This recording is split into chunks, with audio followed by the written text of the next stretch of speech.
All right, I believe it is time to start the North Georgia GMRS Regional Net. Good evening, everyone. Tonight I'll be working off the flagship 675 repeater. This is, well, let me just back up a moment here and say welcome to all of the YouTube folks as well. Hey, guys, thanks for tuning in. And, okay, so here we are. The repeaters this evening that are linked in are as follows. Sassafras, Somerville, Crawford, Lookout Mountain, McDonough, Moreland, Zello, if it behaves, Zebulon, Columbus, and the Noonan repeater. We have been having a bit of a headache with Zello, but we're going to try to make it through the net. And if it'll behave the whole way through, then that'll be great. If not, we may have to drop it from the link part way through. So hopefully it will stand up for the duration and we'll be good to go. We do have some fixes coming for that whole scenario, and excited to see those things come into play. This net takes place every Thursday evening at 7:30 p.m. I'd like to thank everyone who has made the North Georgia GMRS the most expansive and active GMRS network in the country. And by everyone, I mean all of you listening and participating in the North Georgia GMRS net and in the network overall. This net and this network has approximately 31,000 square miles of coverage, which is huge by just about any measure, and I just marvel at what kind of area that we get coverage on in this network through the linking and even with standalone repeaters. Your net control tonight is WQIR 514 Atlanta 946, and I'm located right here at Studio B in Woodstock, Georgia. And there's 947 in the background for the YouTube viewers looking for leashes to take dogs for walks. And there in the bottom corner there you saw our new foster dog there, Jax. For those of you listening on the radio and have no idea what I'm talking about, let me break. This is a family-based network, so we encourage you to get your family involved. Once the floor is open, it is permissible to address other members of the net by their name or tactical unit number. Your FCC call sign is only required when you sign in and sign out of the net. At this time, I want to acknowledge all of our early bird check-ins. Let me break. All right, we have Chattanooga95 Bill in Chattanooga. Bill checked in with us this evening. I have McDonough32 Lance.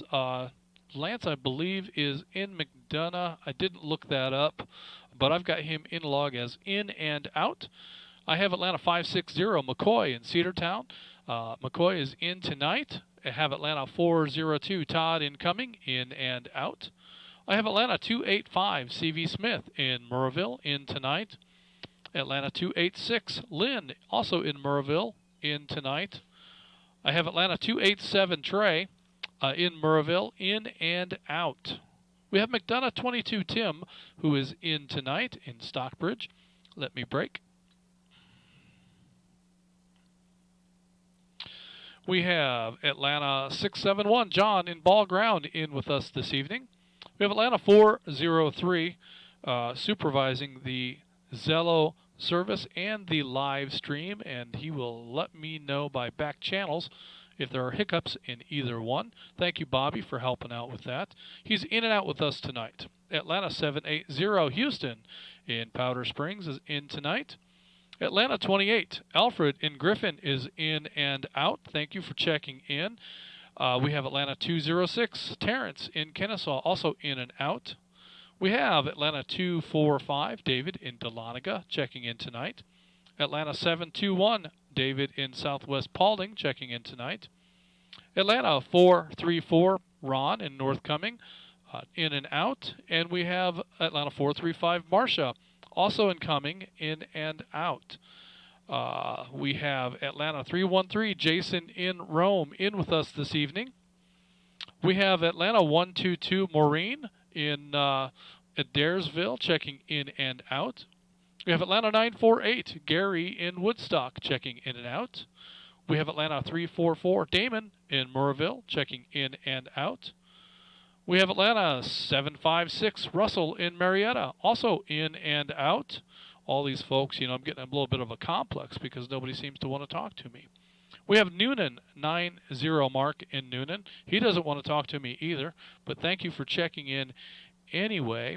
And we have Atlanta 308, the last of our early bird check-ins. Dan in Marietta is in with us this evening. So with that, we're going to go ahead and move on, and we're going to take check-ins from any repeater anywhere, including Zello. Oh, wait, before we do, let's look for guests and new members. Let's do that because it may take a moment for some of the new users to actually get in.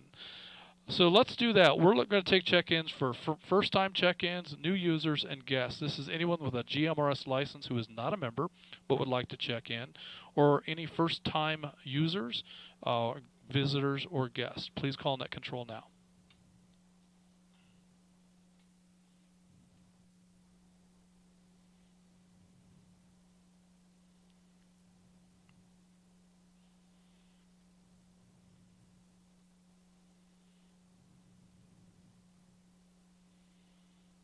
Okay, so with that, let's go ahead and move on to any repeater anywhere. Anyone who would like to check in, please call Net Control now.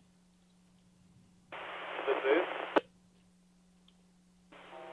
RMG 494, Atlanta 292, Derek and Rockmart on an HP, and one evening I'm going to hang around. Checking in, checking out.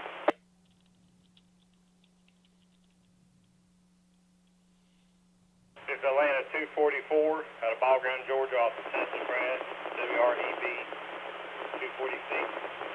Checking in, checking out. WRMC 799, Atlanta 312, checking in.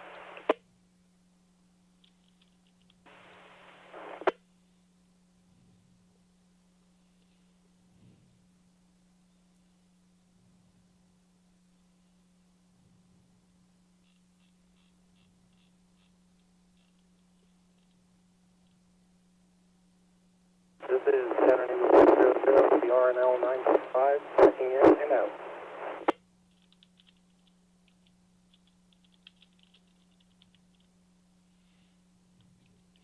Last station there, had a tough time reading that. I got the in and out, but I didn't hear who you are or what your TAC number is. Can you come back with that, please?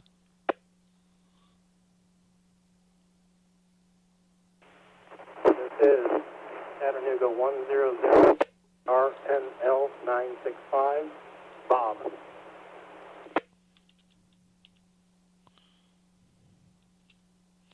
Okay, I think I copied Chattanooga 100 and Bob. Let me see if I can confirm that. Yes, in Ringgold, is that correct? Where? With my at the house, but I thought I'd try. Yeah, you're making it, but you're getting covered up in noise from here and there. But I can hear about 40 or 50% of what you say. So we've got you in the log as in and out, and welcome. Great to have you in here, and we look forward to hearing from you more as you find ways to improve your signal. Do you have any other check-ins, any repeater anywhere? Net Control standing by. This is Atlanta 750 WRMR 367, Jeff in Waleska, Georgia, checking in. This is WRJC 263, Atlanta 538 and Atlanta 539, Rob and Carol incoming, checking in and out. This is Atlanta 40 WQCF 998, John in Crawford, Alabama.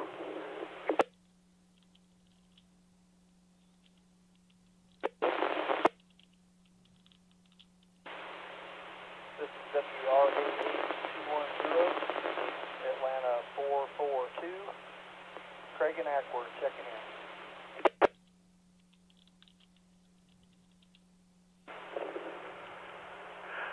WRMC 853, Atlanta 252, Shad, Emerson, Georgia, checking in.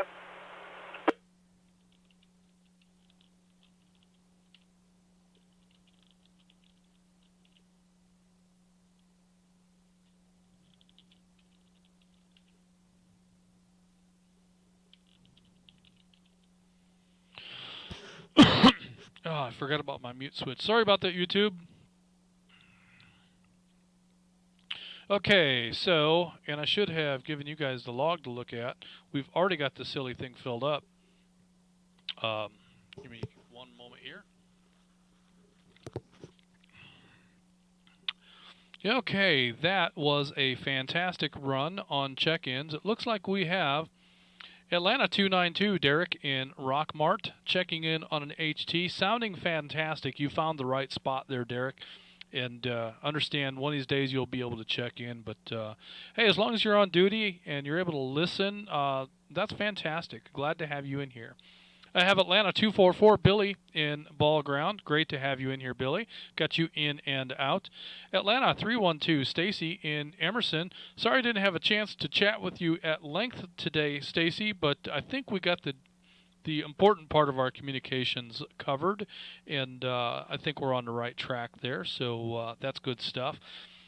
We have Chattanooga 100, Bob in, I have him in Ringgold, but that might not be correct, but that's what we're going to go with for now. Bob is in and out, and I think this might be his first time checking in. And it's great to hear from you there, Bob, and hopefully we can get a better copy on you sometime very soon. Atlanta 750, Jeff in Waleska, I've got you in the log. Atlanta 538, Rob incoming, in and out, and Atlanta 539, Carol incoming, in and out. It's great to hear from both of you, and hope to hear you both on the air real soon. We have Atlanta 40, John in Crawford. Fantastic hearing from you, and I'm betting John's on an HT. It's just amazing, the repeater coverage down there these days, and it stands to improve. They've got some more changes to make on that tower, and that repeater is only going to get better. So that is fantastic. And I have Atlanta 252, Shad in Emerson in with us this evening. Do we have any additional check-ins before we get started? This is Atlanta 360, WRFX 638, Chris in Atlanta. Have a good night, everybody. Checking in and out.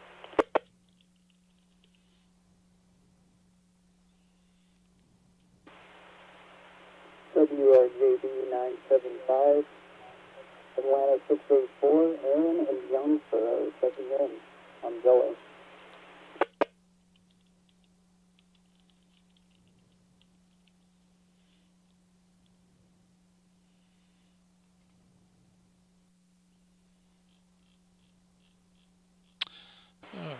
This is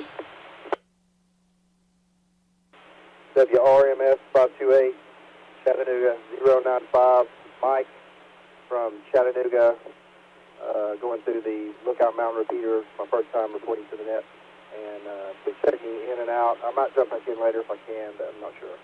Thanks.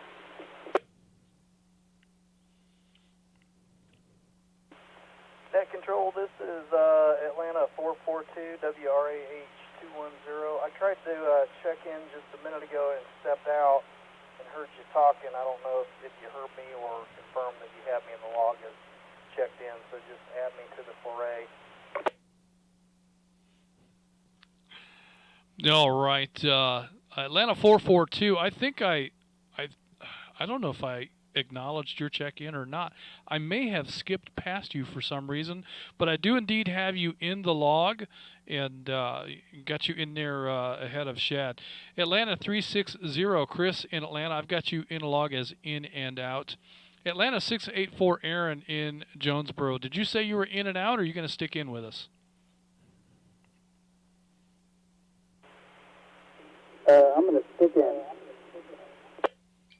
Fantastic. Looking forward to hearing from you here in just a little bit. And I have Chattanooga95, Mike in Chattanooga.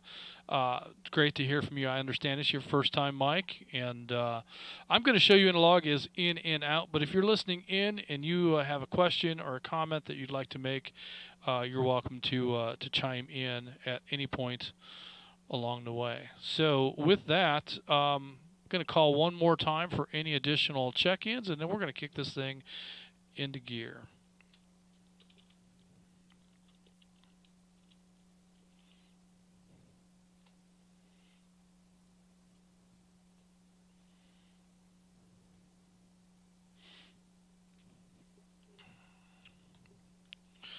All right, I think that we have a great start to the evening.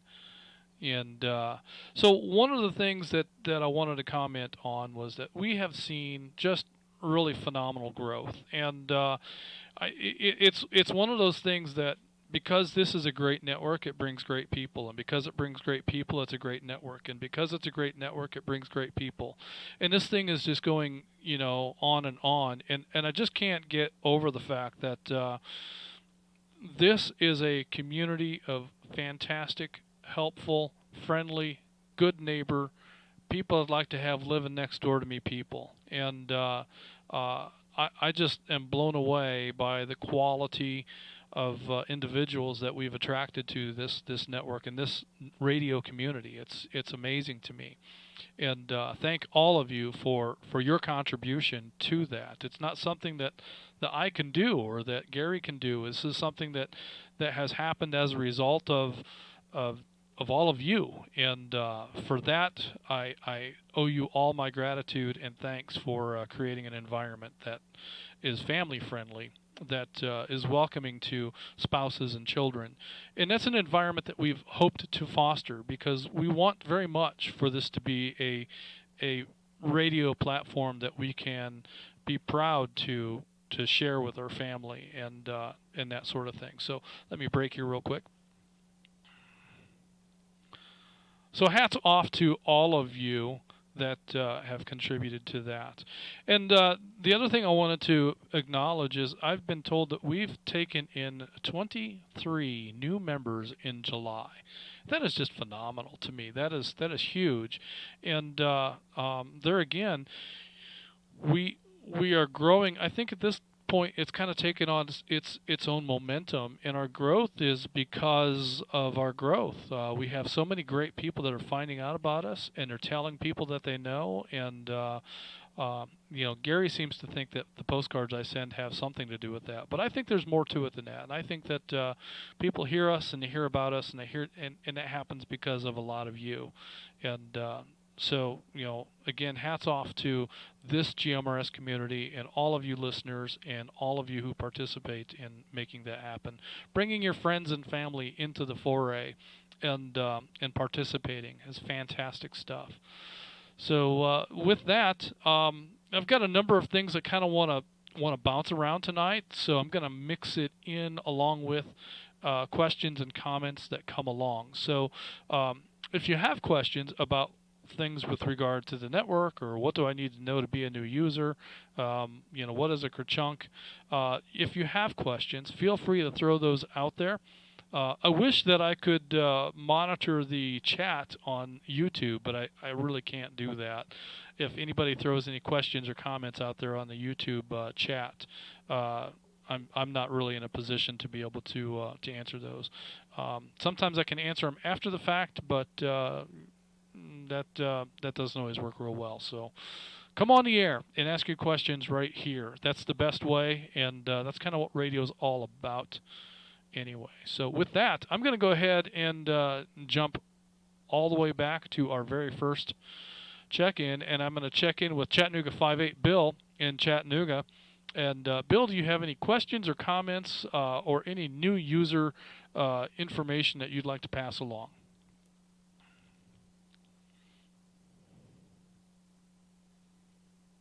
This is WREC 529, Chattanooga 58. No, I don't have a whole lot to talk about, but I've got a lot of, you and I have this certain subject we talk about during the day, and I've had a chance to do a lot of research on some of the questions I had asked you and found the answers to them. on the internet. But anyway, I just want to say good evening to you and to everyone on the net. And with that, I'll turn it back over to you. This is Chattanooga95. All right, Bill. Well, yes, we do have a certain topic that we like to chat about. Bill and I are both fans of rocketry and SpaceX and all things space. And we often have conversations on the air about that. So Bill is our rocket man, and I just want to say thanks for those conversations, Bill. And hey, maybe we can chat some more tomorrow morning and find out what you've learned with regard to today's conversation. So good stuff, and that's a big part of what North Georgia GMRS is just casual conversations about topics of interest. And there's no expectation that there be a formal mechanism to engage in a conversation. It's pretty casual stuff, so that's one of the things that we like. Next on my list is McDonough32, Lance in McDonough. Lance is in and out with us tonight, but I want to say thanks for checking in and being a part of what makes this a great community. Next I have Atlanta 560, McCoy in Cedartown. McCoy, do you have any questions or comments or new user advice that you'd like to offer? Good evening. I don't really have a whole lot to say. I was planning on doing a lot of talking, but I am fighting. I have strep throat, so all of a sudden I'm not feeling very well. So I'm just going to kind of listen and monitor.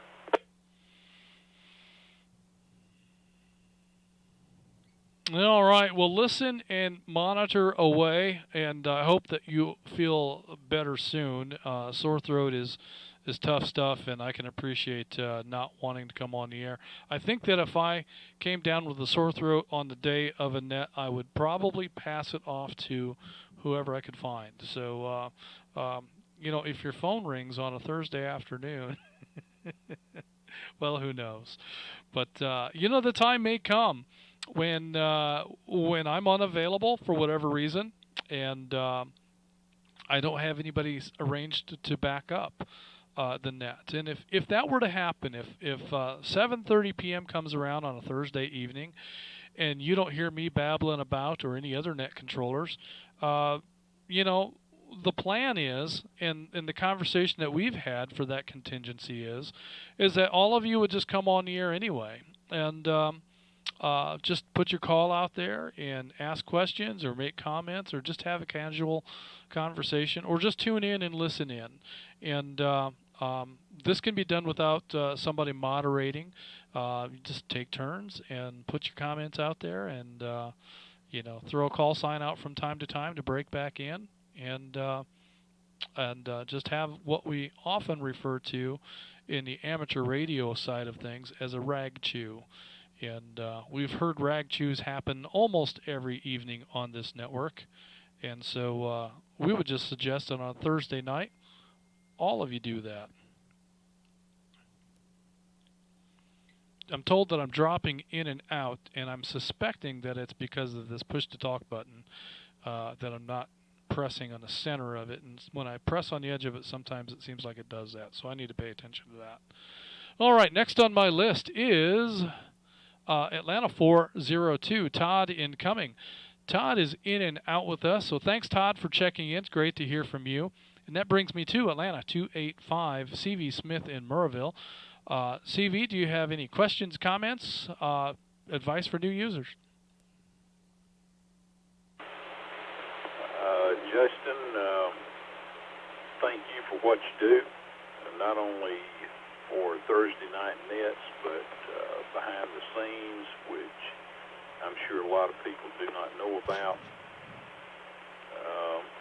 Pretty much one of Gary's right-hand man. I don't give advice. I've been in 6 months. Enjoy talking to people, glad to hear a lot of new users, and I would encourage new users who may be monitoring at the moment to jump in and talk and make contacts with people.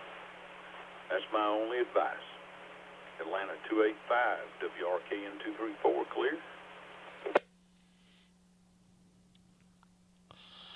Well, that's a great point, CV, and I'll tell you, I think that there's probably a lot of people that get a radio and they get their license and they think this is going to be a piece of cake, and then they hear people on the radio and they get intimidated and mic shy. And really the only solution to that is just come on the air, because this is a great platform for that. Because if you come on the air and you say your call sign wrong, or you get your tactical unit number wrong, or you stutter and bumble about, I do that.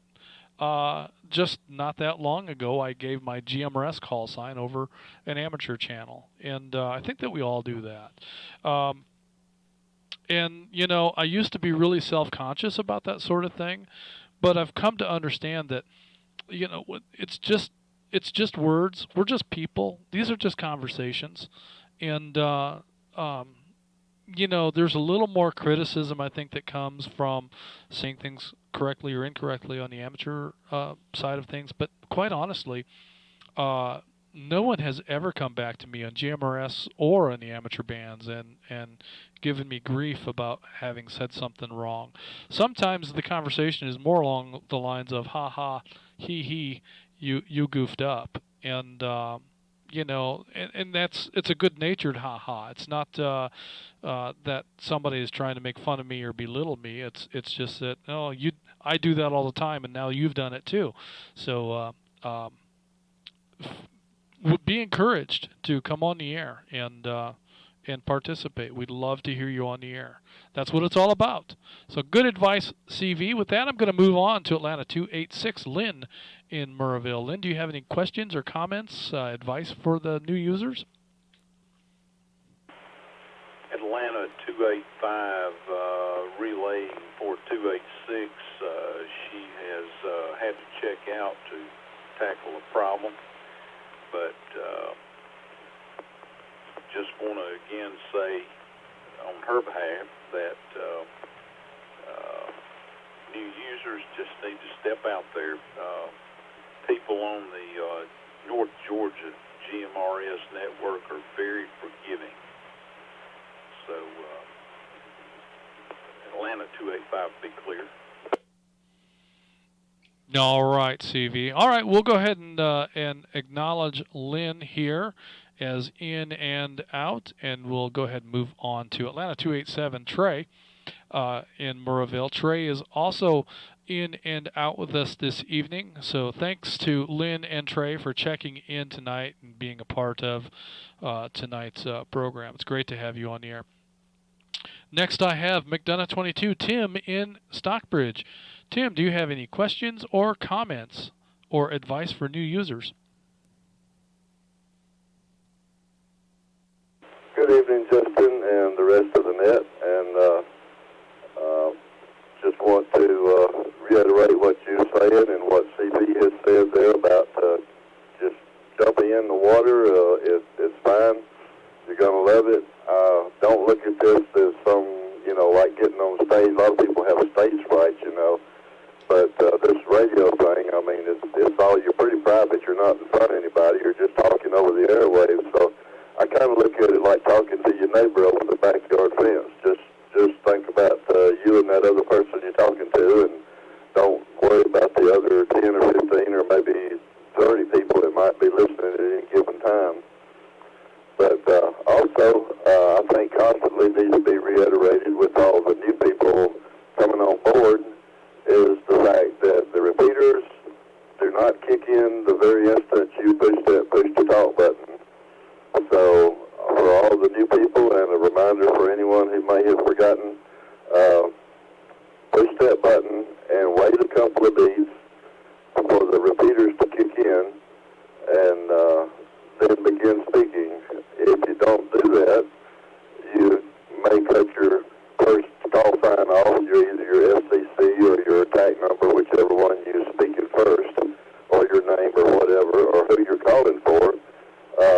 lot of times I'll hear, I know they cut the first part of their conversation off, or their traffic off for who they're calling. They're calling out for somebody, but you don't hear the number they're calling for. You just hear them kick in, and you hear their number, ATL so-and-so, and you don't know who they were actually calling for, or if they were calling for a radio check. So key that button down, wait a couple of beats, a couple of seconds, count to 2,000, 1,000, 2, 1,000, or however you want to do it in your mind, and then start speaking, and everything will work out fine there. So I guess that's it, Justin. I'll toss it back to you.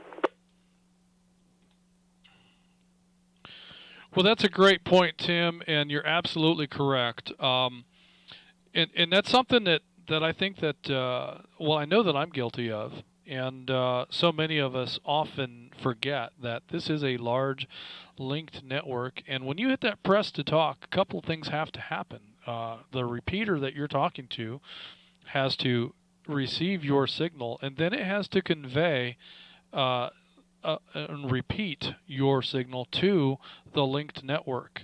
And then that linked network has to reach out to all the other repeaters and turn them on. And so when you hit the press to talk, that's what you've done, is you have turned on the repeat function on the repeater that you're accessing, but that also needs to go out to all of the repeaters within the network. And that's going to take just a brief moment for that to happen. And because of that little bit of delay, if you begin speaking as soon as you hit the press to talk, anybody that's listening on your repeater will probably hear everything that you say, but anybody who's listening on Zello or on a linked repeater will likely miss the first couple of syllables of your statement. So get in the habit of hitting that press to talk and then pausing just briefly. You know, an inhale, exhale is enough, and then begin your speaking, and you should be just fine. And I tell you, it's a bad habit, and it's one that I have a hard time with. I get in that habit of hitting that button and start mumbling, rambling, babbling just the moment I hit that button, and try not to fall into that habit. Try to leave a break there every time you hit that push to talk button. Good stuff, Tim. I appreciate your comments, and you're so very true. Next on my list is Atlanta 671, John in Ball Ground. John, are you a new user? I've probably been on net probably about 3 or 4 times. Yeah, I consider myself a new user. Well, fantastic, and welcome to North Georgia GMRS, if I haven't welcomed you already. And do you have any questions, comments, or advice for new users? Probably the best advice is to sit back and listen to the people that know the most. Well, yeah, you can do that, and there's a lot to be said for listening a little bit and kind of getting a feel for, you know, the cadence, the patterns, the call signs, the TAC numbers, and how they get used. But there again, I would encourage people, jump right in.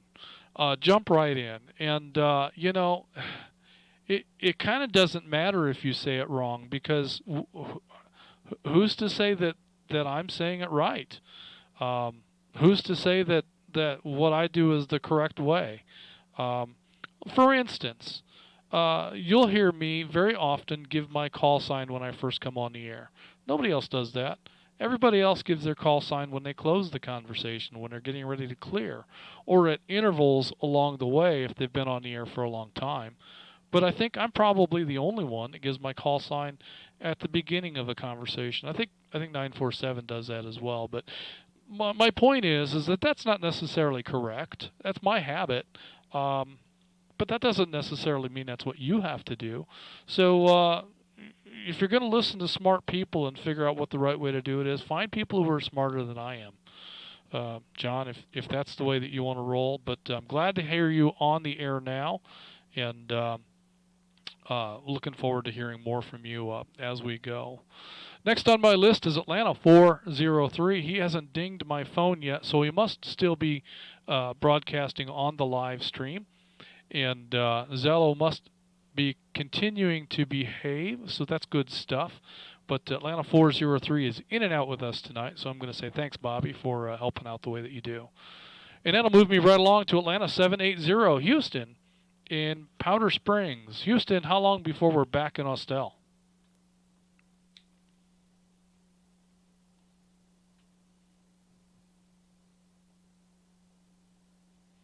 Oh, sorry, Justin. I was on the other side of the room. Probably about a year or so. Wow. I talked to them today, and they're supposed to start on it. Well, they're supposed to start on it today, but they're missing the paperwork that they're supposed to get tomorrow and start. But you know how that goes. I guess when we see them working on it, we'll believe it. But hey, we're happy. That's all right. Well, you know, what a blessing it is that you and Mona are comfortable in the environment that you're in, and you know, you're used to living that way, you know, in the short term. No one thought you'd be in that thing for a year and a half, but you know, at least that's something that you're comfortable with and familiar with, and I think that would be a burden for a lot of people, but I don't believe it is for you. So that's good stuff. Houston, do you have any questions, comments, or advice for new users?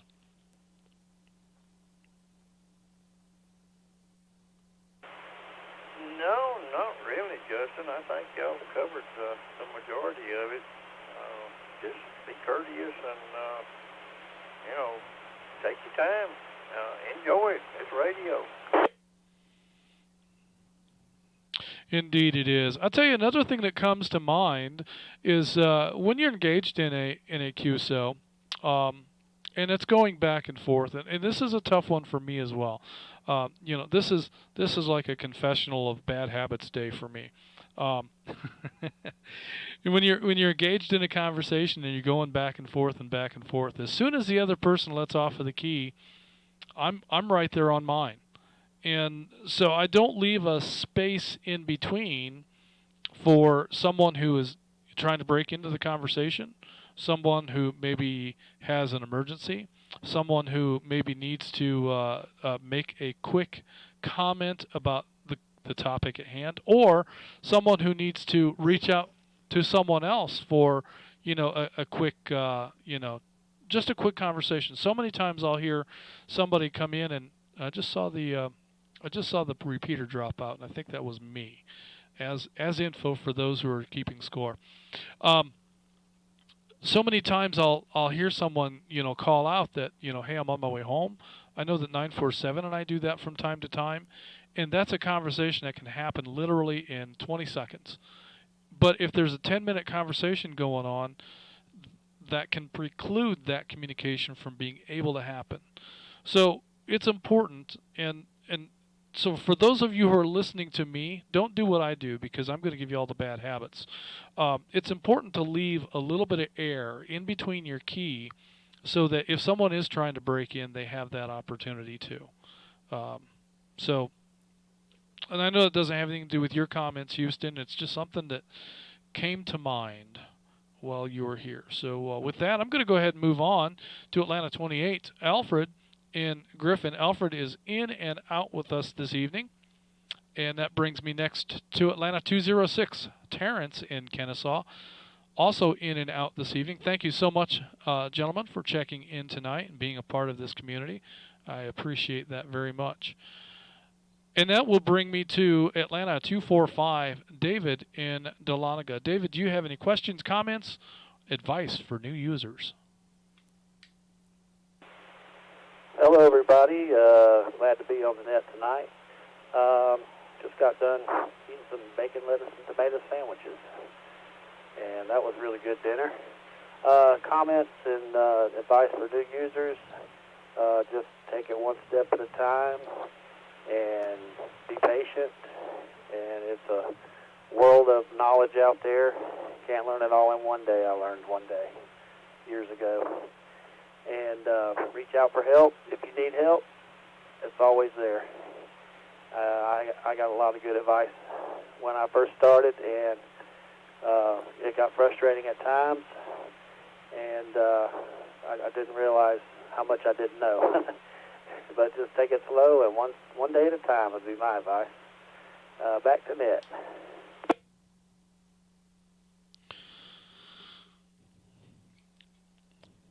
Well, David, that's a powerful statement, and there's a lot of truth to that. We don't know how much we don't know, and you know, my experience in radio is maybe a little bit different than most people. I mean, back in my truck driving days, I had a CB, but that doesn't really. There's not much about the CB world that carries over to what we do here.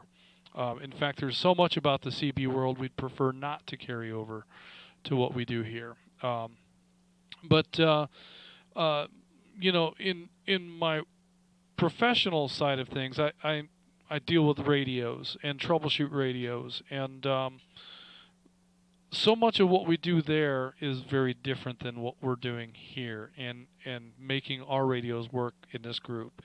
And there's some things that we kind of take for granted. For instance, you know, I know that the radios that I'm troubleshooting have been professionally installed by experienced communications technicians. So what does that mean? Does that mean that I can count on them being powered correctly with the correct voltages? No, I can't.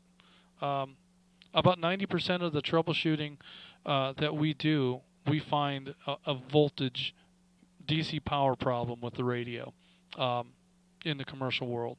So, you know, in GMRS, it's almost always an antenna problem or a microphone problem. You know, so there's a big difference in the kinds of troubleshooting that we do from my experience professionally versus my experience in GMRS. And even myself, I've had more issues with antennas and coax than anything else. And that's where I've had to spend a lot of my time and attention. And I have a coming antenna project that I just need to find some time for and make that happen. So antennas, that's where a big part of our energy goes into. So that's good stuff, David. We don't know what we don't know, and a lot of times we don't know that we don't know it until we find out we don't know it. So good stuff. Glad you were able to contribute that. That brings me next to Atlanta 721, David in Southwest Paulding. David, do you have any questions or comments, or do you have any advice for new users? Good evening, Justin. Good evening, everyone on the net. I guess one of the biggest things is don't be afraid to ask about equipment. Make sure you talk to someone before you go out and buy equipment, or a radio or an antenna. Ask a question. If you got one of the BTEC V1s and you want to upgrade, ask the question, hey, what are you using? What do I need to get that works for you? Don't just buy things. You'll wind up with a table full of stuff you can't use. The other thing is just radio checks. Call out for radio checks. That's the best way to find out if your equipment's working, or just to have a conversation. It just gets you used to pushing that button, getting your voice out there. That's where I got started, and that's the only advice I can give, really.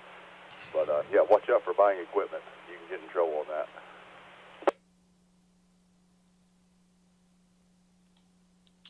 Well, that's a really valid point that you've raised. And I think I see a lot of this happening where people will get their GMRS license and whether they come to the group first or they've already acquired some equipment and they come to the group and find out that they've got consumer grade equipment and it works, but it just doesn't perform as well as some of the equipment that's available can perform. And it has limitations in terms of how it can be programmed and stuff like that. And a lot of those limitations are intended to be so that you can't really abuse the GMRS network. For instance, some of these consumer radios limit your programming so that you can only have the pre-programmed 8 repeater pairs in that radio, which you know, for a lot of people, that is exactly what they need. They don't need anything beyond that. But when you're in a network like ours, where you have multiple repeaters on the same frequency but using different PL tones, that kind of limits your ability to switch from repeater to repeater, because to do that you have to reprogram the tones. So that's a limitation that we can get when we buy.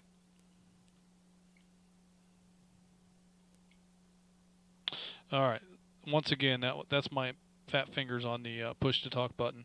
But that's a limitation that we can get when we buy consumer gear instead of the Part 90 radios. And you also have to be careful with Part 90 radios, because there are a wide variety of radios that are Part 90 but are not necessarily UHF. There are many VHF radios that are Part 90. So if you don't understand that, you can very easily purchase the wrong radio. And it may be a great radio for 2-meter or for ham use, but if you bought it for GMRS, well, that's unfortunate. But you bring upon another topic, and that is collecting radios. And 947 has a bad habit of collecting radios that we don't even realize that we have. We did an inventory of radios around here, I think about a year ago. And of the 17 or 18 radios that were on the property, I think 4 of them were mine. So it's real easy to collect and accumulate a lot of equipment, and sometimes more equipment than you need. And so with that in mind, be careful about those purchases, and ask questions, and find out what folks are using and what is successful and not successful. Let me break.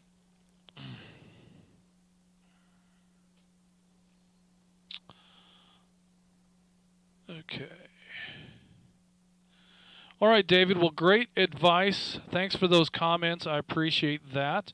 Next on my list is Atlanta 434. Ron in North Cumming is in and out with us tonight. And Atlanta 435. Marcia, also incoming, also in and out. Thank you, both of you, for checking in tonight.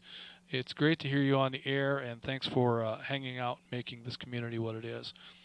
That brings me next to Atlanta 313. Jason in Rome. Jason, do you have any questions, comments, or advice for new users?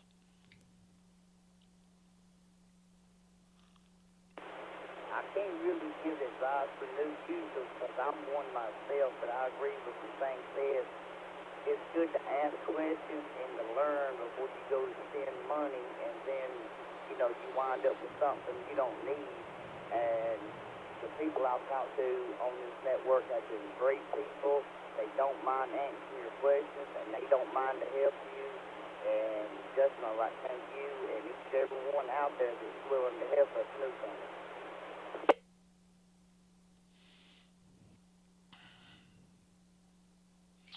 Well, I appreciate that, Jason, and and that's another thing is, you got to have something to get on the air with, and a lot of people come to GMRS with a Bofang or BTEC, and that's okay.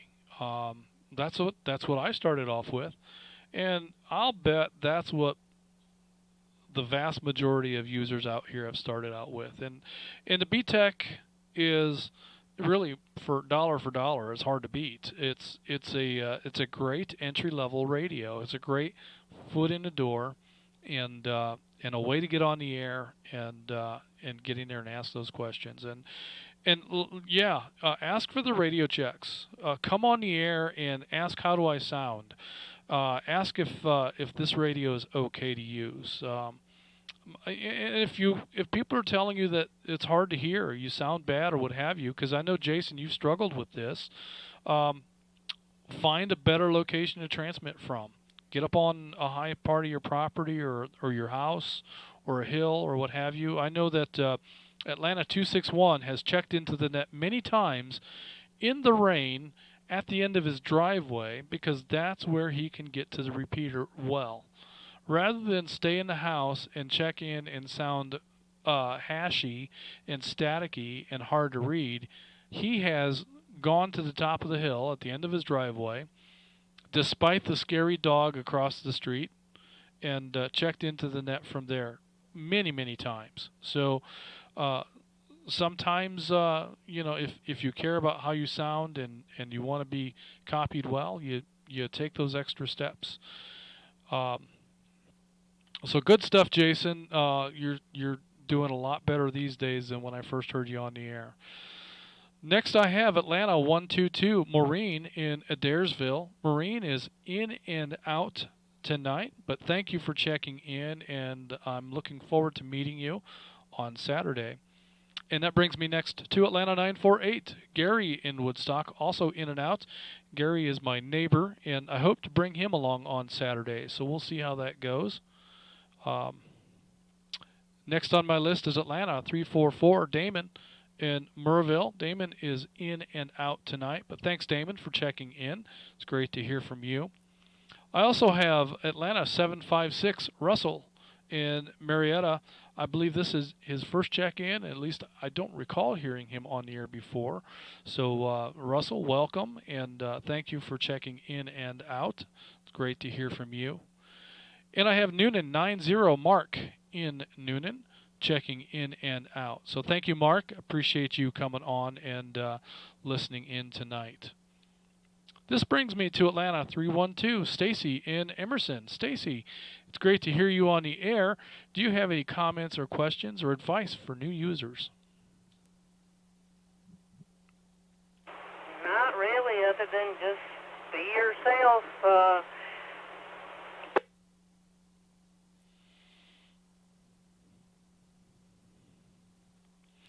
Indeed.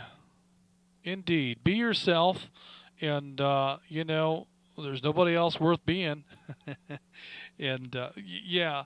I'd also like to point out, too, that for those of you who might be interested, Stacy is one of our authorized North Georgia GMRS merchandise vendors. So things like hats and T-shirts, and I'm not even sure what all. I think she's got mugs. You would have to inquire with her. I think there was a post. We'll have to find that and maybe bring attention to that again. But if you have questions about merchandise, just reach out to Stacy on the Facebook page, and she will be glad to get something headed your way. And we're also looking forward to on Saturday at the gathering. We're going to have some merchandise items to give away. So hope that many of you are able to go home with some of that stuff. So, all right. Well, thank you, Stacy. Be yourself. Just come on the air, and you don't have to pretend to be a world-renowned radio expert. Just come on the air and have a conversation, because that's what we're all about. We just want to hear you, talk to you, get to know you, and be friendly with you.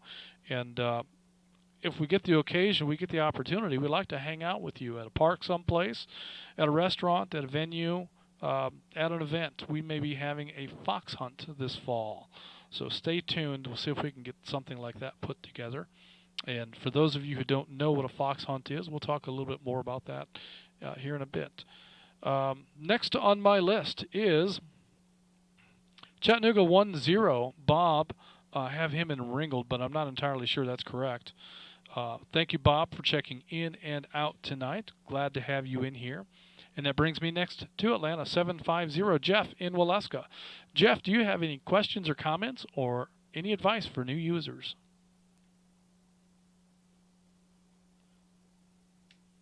Well, Justin, I just want to thank you again, like everybody else has, for doing what you guys do behind the scenes. But as far as new advice for new users, a lot of members have already said, ask questions and ask questions about equipment. But one thing I've kind of learned here is, let me break.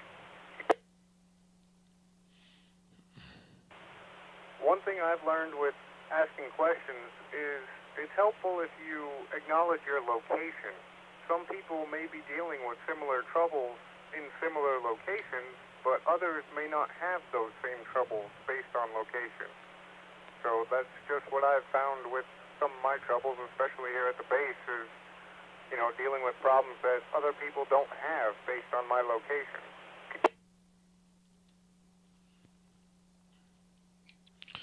Well, and as I recall, you've had some pretty unique issues getting things working at your location. So I don't recall anyone else having issues with power causing interference. So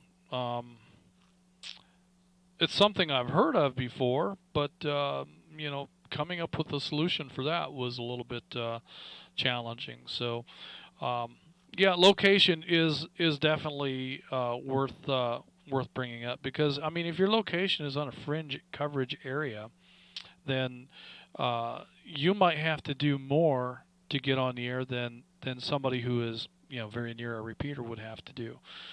You might need to put up a mast and get an antenna at a higher elevation to get over some of the obstructions between you and the repeater you're trying to access. So there's a number of ways to go about that. And that doesn't necessarily mean you have to put up a giant tower, but you may need to put something on a chimney high on your property, or in a tree, or things of that nature. So there are many potential solutions, and they are going to be different and variable based on circumstances. And your circumstances are not necessarily going to be the same as mine. And that can be a big part of helping someone get a question answered. So if you're asking questions on the Facebook platform, which was definitely encouraged to do as well, that's a piece of information that is worth including, as your general location where you're at, because that can make a difference in terms of how we might advise you in improving your coverage. So good point, Jeff. Appreciate that. One more thing I'd like to address real quick before we move on, and I'm going to take a break here. I'll be right back.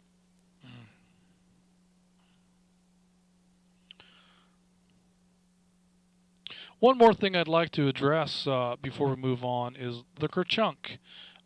So we ask that you come on the air, but I would rather have you come on the air with a call sign and say something like testing or radio check, or I'm gonna hand this one over to Atlanta123. He kind of pioneered the self-test, no response required.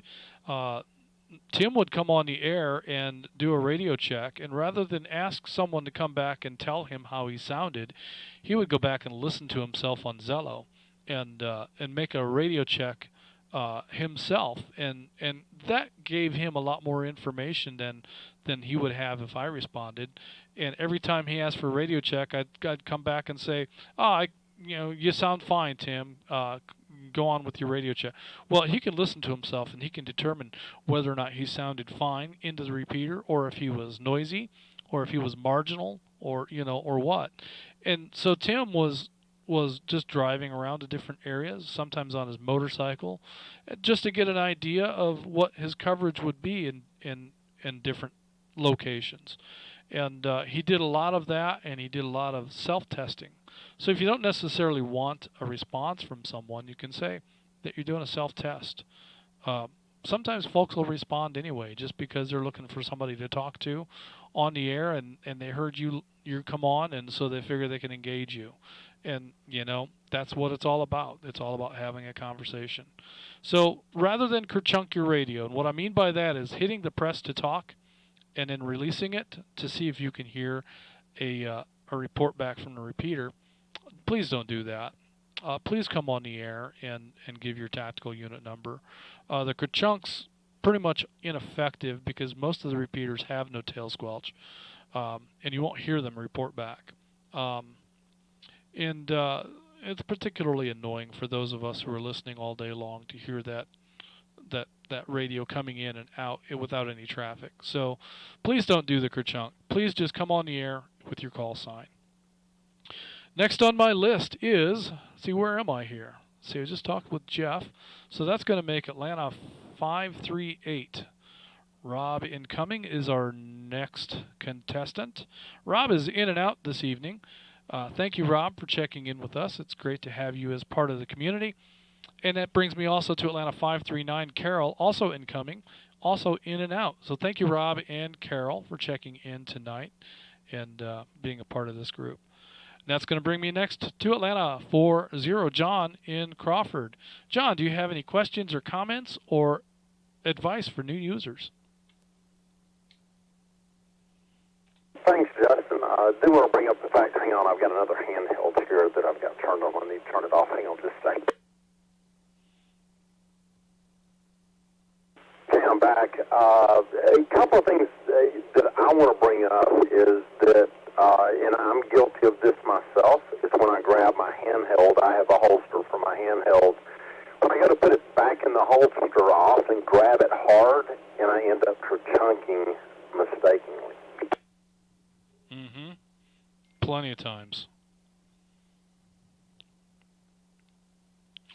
Yeah, and I think I've been guilty of that as well. I had a radio that it had, I don't know, it must have had 200 buttons on the microphone. It had I can't even tell you what all buttons it had, but there was no place to grab that microphone without accidentally hitting a button. And the silly thing would change frequency, it would change modes, it would change colors on the display, it would change volume, it would change something every single time I grabbed that microphone. So I dislike, I don't mind a numbered keypad on a microphone. I don't mind having those DTMF buttons on a microphone, but this is, I really prefer a microphone that has one button on it, and that is a push-to-talk button, and that's all there is. It's hard to make that mistake when you simplify your equipment that way. So something else to look for when you're buying equipment. I know some folks are looking for a radio that they can install the main unit underneath a seat or someplace out of the way, and have all the controls on a something they can have easily mounted in the car, without having a lot of bulk and a lot of, let's see, that was me on the push to talk again, without having a lot of bulk or without having a lot of equipment mounted on top of their dash. And you know, if that's the trade-off, that's okay. But personally, I don't like those kind of arrangements for that reason. It's so easy to hit the wrong button or to accidentally push to talk when you're reaching for a radio or a mic. So again, that was me.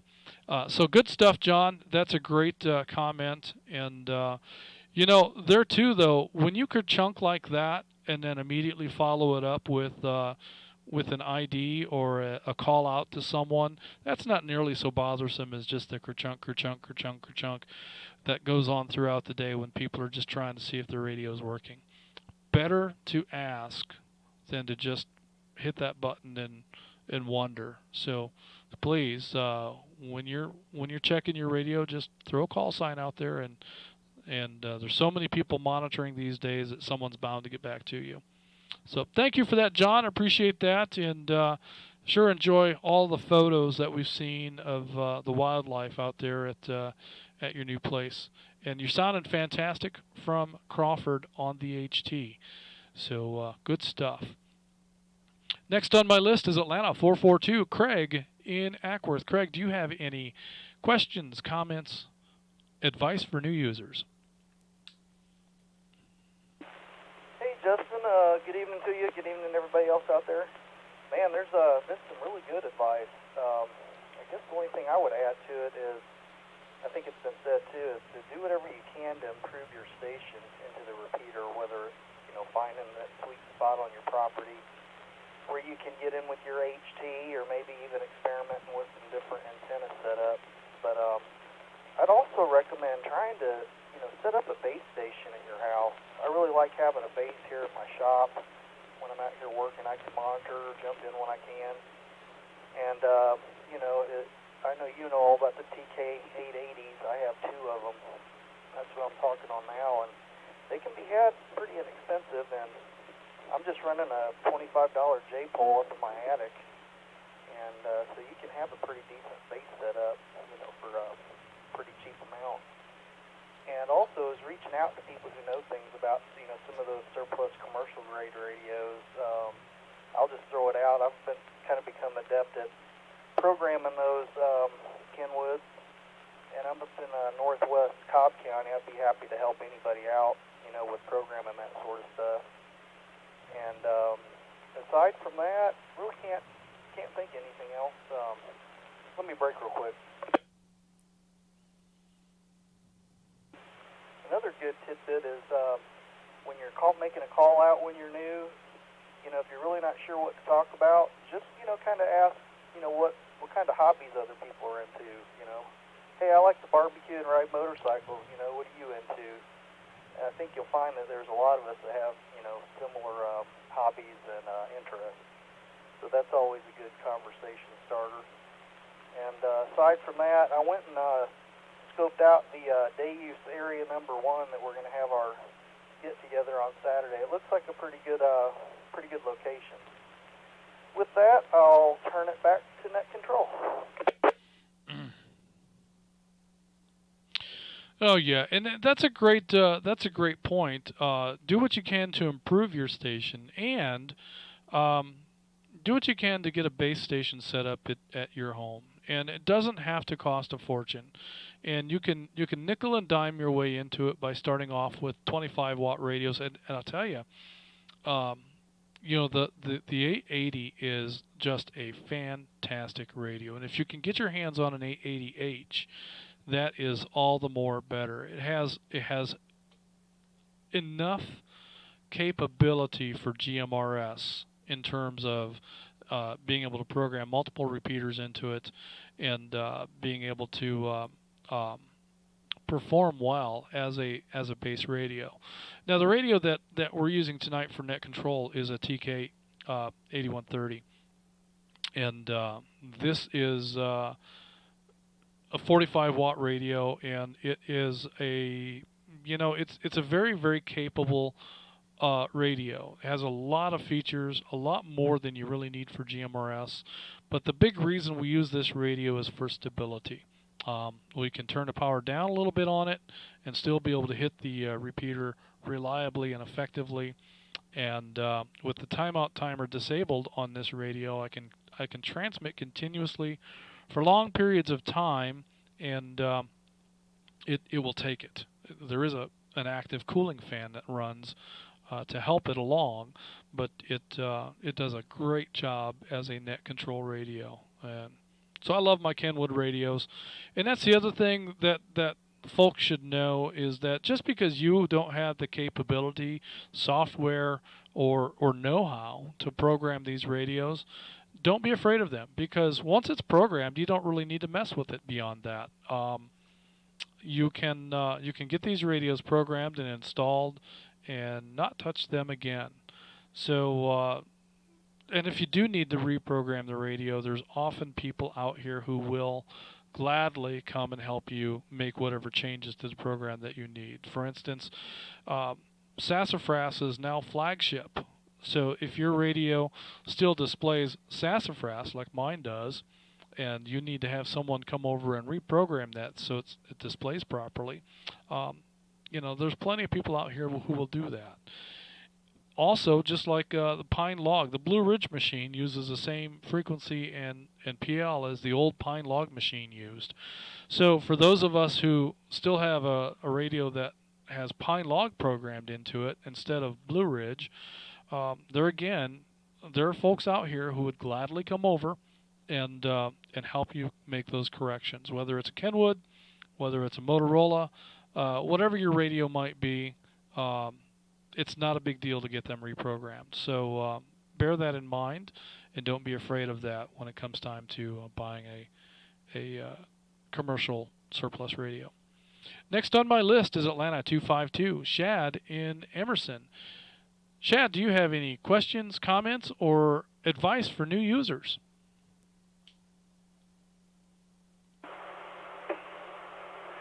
I think the best thing I can give right now is to sit back, listen, and definitely watch the Facebook page y'all got. That's how we reached out to somebody who was able to help us program our radios.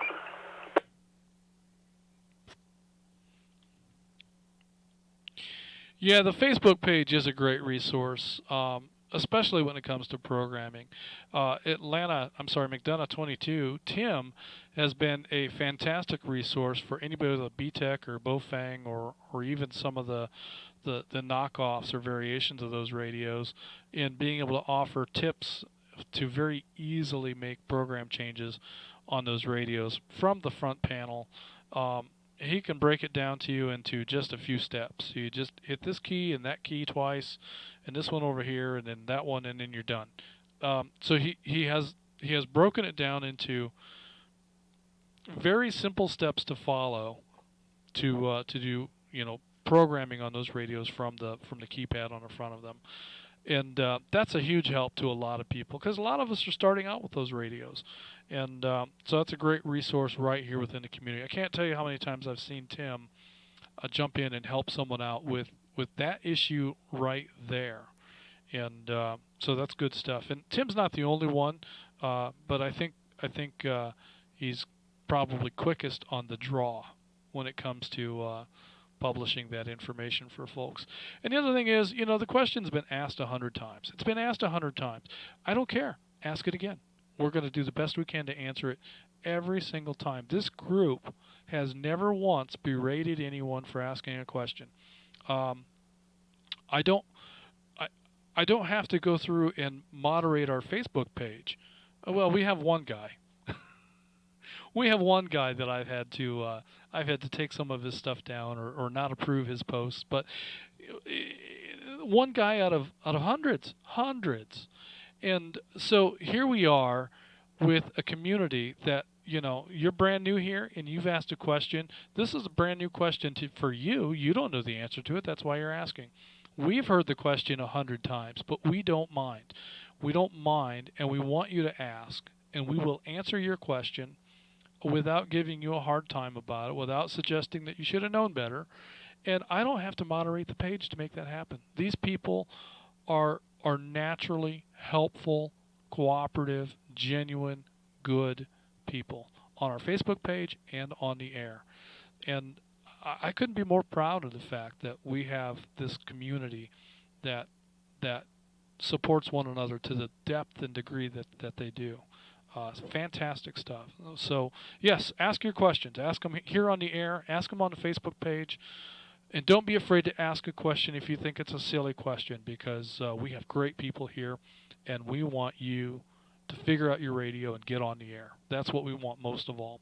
So thank you for that, Shad. It's great to hear you on the air. And with that, I'm going to move on to Atlanta 360, Chris in Atlanta. Chris is monitoring tonight, in and out. Thank you, Chris, for listening to us from Atlanta, and hope that you're having a great evening. That brings me next to Atlanta 684, Aaron in Jonesboro. Aaron is in with us this evening. So, Aaron, do you have any questions, comments, or advice for new users?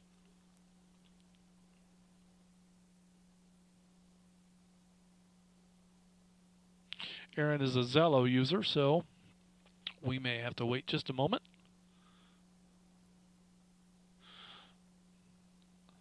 Looks like Zello's still hanging in there.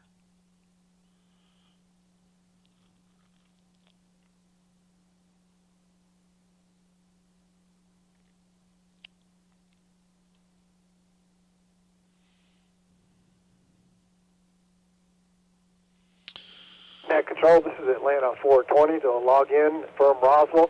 And yes, I'm that person that leaves those Facebook comments that he has to moderate there. I'll do my best to stay in the GMRS. Over.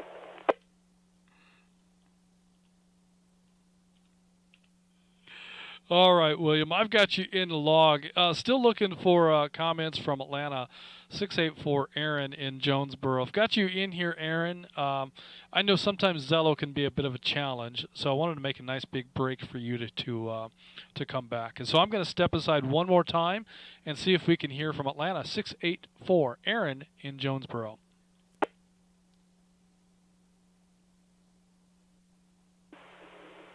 Yeah, I was trying to talk on my MX3400 made by Midland. I even drove closer to the Madonna repeater, and there must be something I'm doing wrong, some setting or something. Maybe the tone is wrong. I'm not getting through. I can hear everything just fine, but I'm not getting through. So, yeah, my question is going to be, is there a way to strengthen the range of your repeater, of your mobile, because I live 15 miles from the repeater, and this is a 40-watt radio. I thought I'd be able to hit it, but I can't from my house.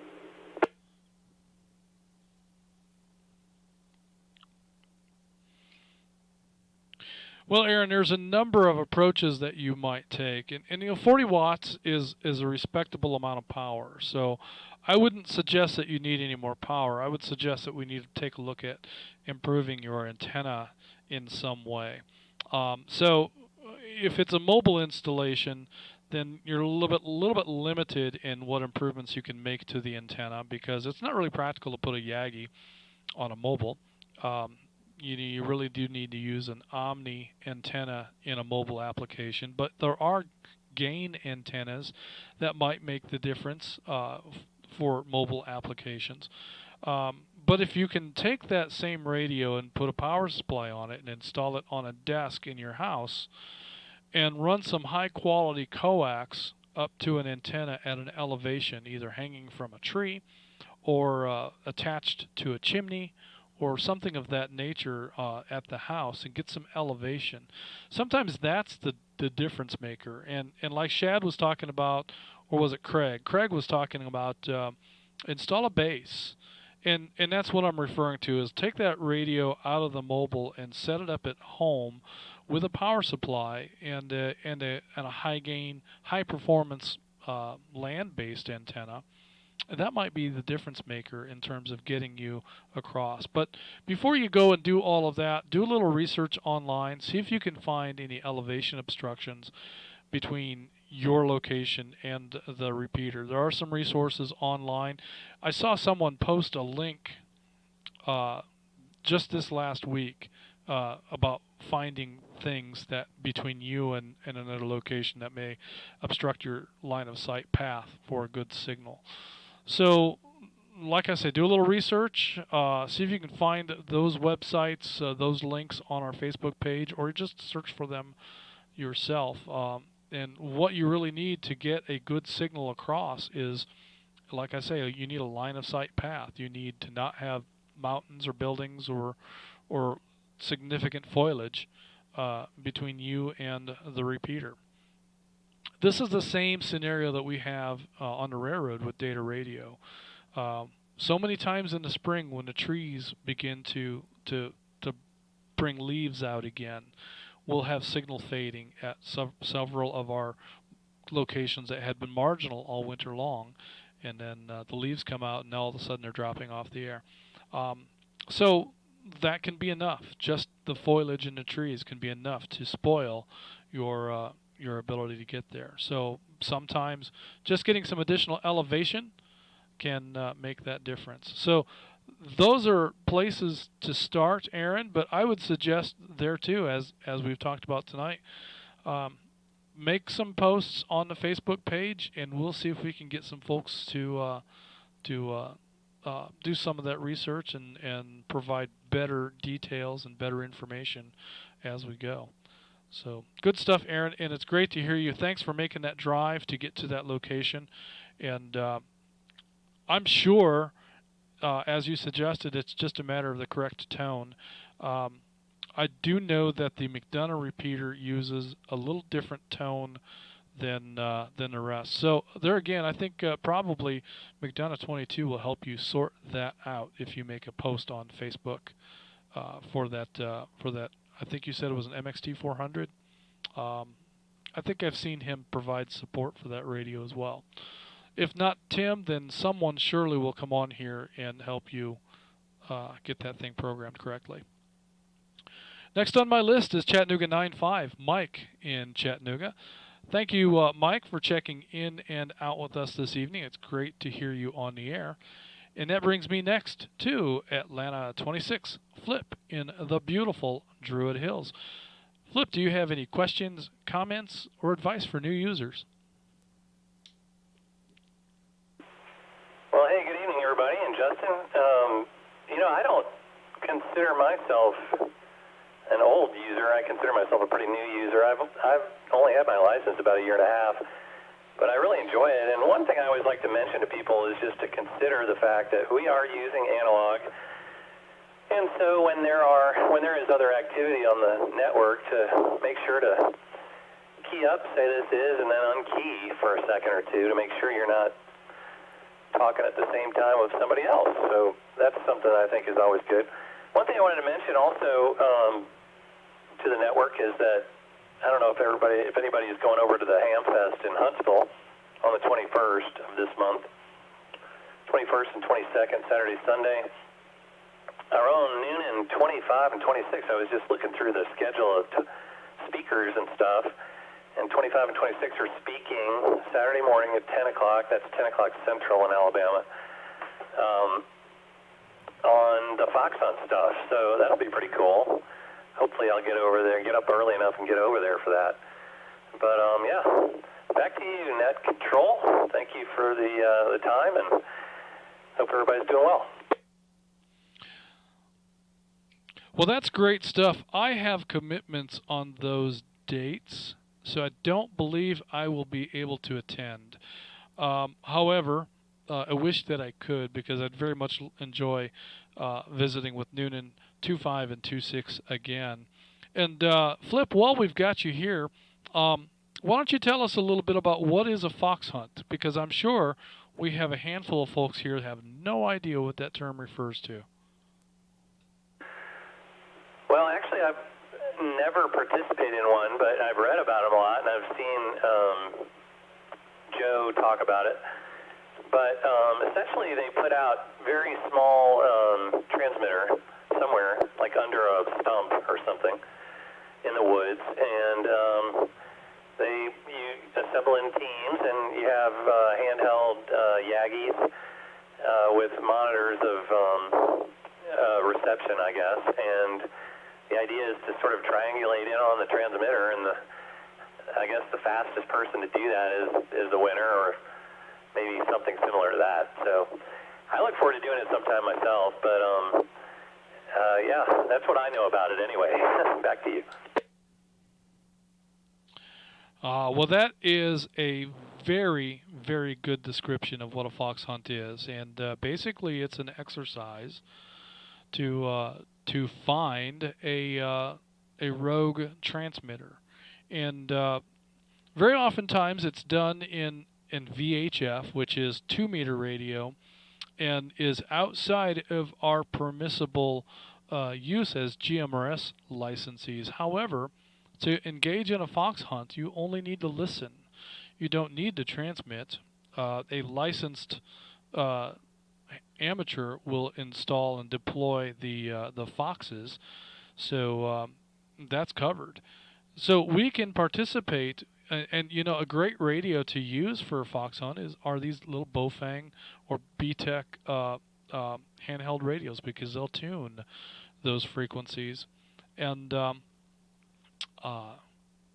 that's all you really need. You can do it with the simple little whip antenna that comes on the radio. There are some techniques you can use to attenuate the signal by tuning slightly off frequency, or by shielding the antenna, or even removing the antenna from the radio and using the radio without an antenna, and kind of guarding it with your body and rotating around, so that you can detect a stronger or weaker signal based on orientation of your body with relationship to the radio. If the signal is strong, and you hold it close to your body and you turn your body and the signal gets weak, then you know that your body is between the radio and the source. So that's a great way to start off with fox hunting. And then there are more advanced tools that you can get. You can get sophisticated frequency shift attenuators, and they have a loop antenna that you can use that can help you find the null of that signal and hone in on it. And triangulation is exactly the method that is most effective. You take a reading from multiple locations and then try to find the direction from all of those locations that meets someplace. And when you have triangulated from multiple locations a common position where those lines would cross one another on a map, that's most likely where the repeater is. And so it's an exercise, it's a practice. Sometimes there are prizes involved, and sometimes it's an event that's held just for the sake of the opportunity for experience. And we have had a fox hunt with the North Georgia GMRS group at Amicalola Falls about 2 years ago, and I would love to do that again. I'd love to do it at that location again. I think it was a fantastic location, and but I would be open to virtually any location that Joe and MC would be willing to host a fox hunt at. And we have some other sources within the group too that may be able to provide materials to initiate a fox hunt if we choose to. But Joe and Mary Catherine are a lot of fun, and I think that they would host a great fox hunt for us. So good stuff, Flip. Glad that you were able to chime in here, and hope all is well with you. And thanks for stepping up for, I believe that's going to be the 18th. I do have a conflict that is also the same conflict for that weekend that follows. So appreciate that. So as a new user, Flip is confident and comfortable with hosting as a guest net controller, the North Georgia GMRS Net. Next on my list is Atlanta 420 William, our rogue Facebook commenter. William, it's great to have you in here. Do you have any questions or comments, or do you have any advice for new users? Thank you, Net Control. I would have to say definitely lean on the experience and knowledge of some of our long-term members there. You're absolutely right about Tim and both Tims, Atlanta 123 and McDonough 22 and Houston 780. Excellent sources of information on radios, how to program, how to use the frequencies, radio protocol. All of those people are great sources to lean on, and you're right. They have the patience of Job when giving information back to members there, and I can't give my thanks high enough for those individuals and what they've done to make GMRS a great network to belong to there. Over. Indeed, they have been a huge asset to this community, and just can't say enough to all of those folks that you mentioned, and many more who have gone kind of above and beyond and help people get to a place where they can operate their radios effectively. So good stuff, William. Glad to have you in here, and look forward to the next North Georgia GMRS Facebook post that I have to decline. With that, this is the end of my list, so I'm going to go ahead and take a little standby. We will look for any additional check-ins. Also, the floor is open for any questions or comments from one user to another or to me. Net Control standing by. Noonan 80 to Net Control. I would like to go ahead and check in and discuss a little bit. WRHS 306. Atlanta. This is RNA 237. Control, WRMV 225, Terry, Somerville. This is 253 WQNV 274, Donald from Blairsville, Georgia.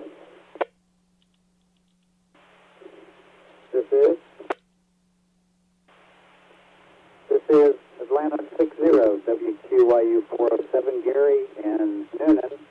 And Justin, if you've got a slot, I'd like to have a little time to make some announcements.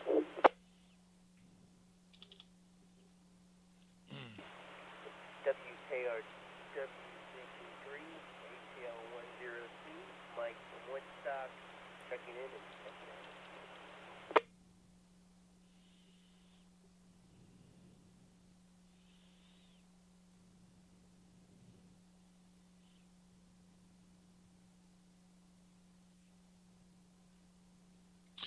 All right, well, let me go ahead and acknowledge Noonan 80, Michael in Noonan. Thank you, Michael, for checking in tonight.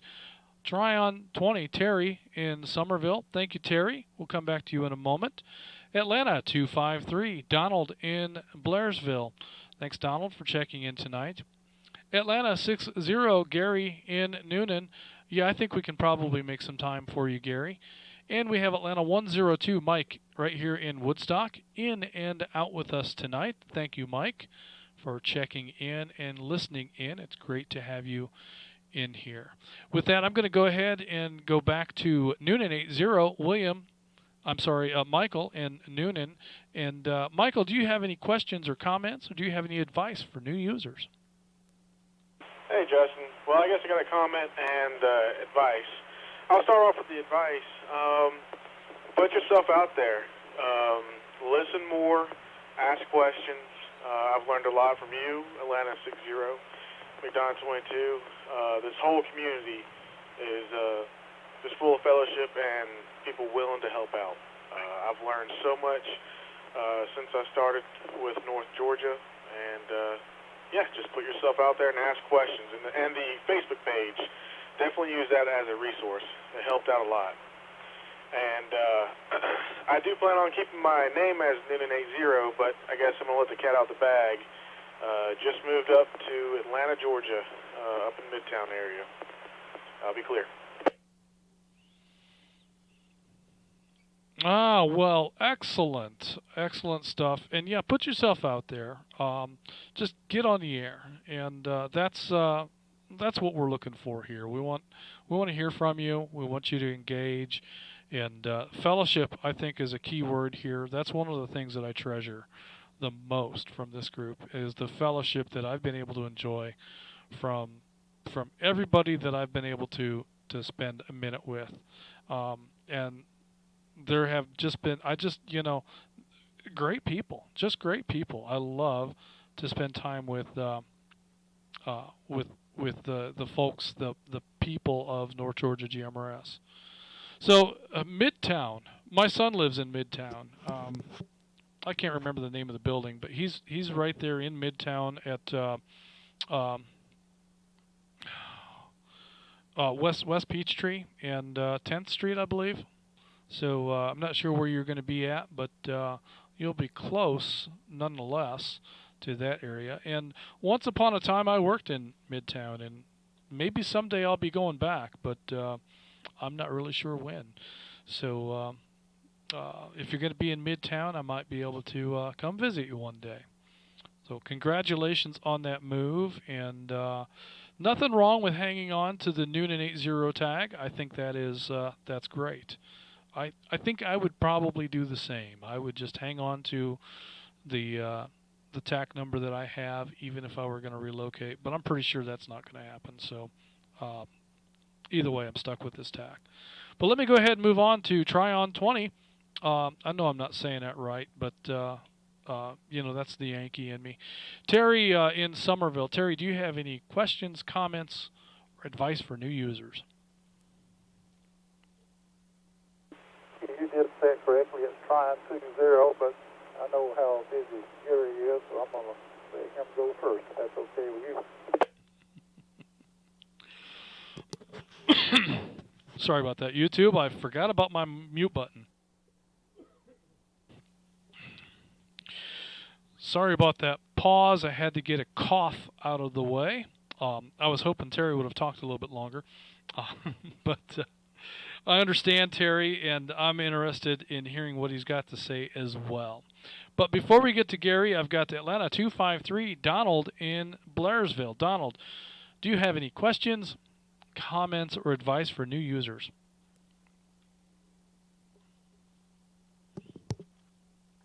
Good evening, Justin, and good evening to the rest of the net. No comments and no questions for new users or anything.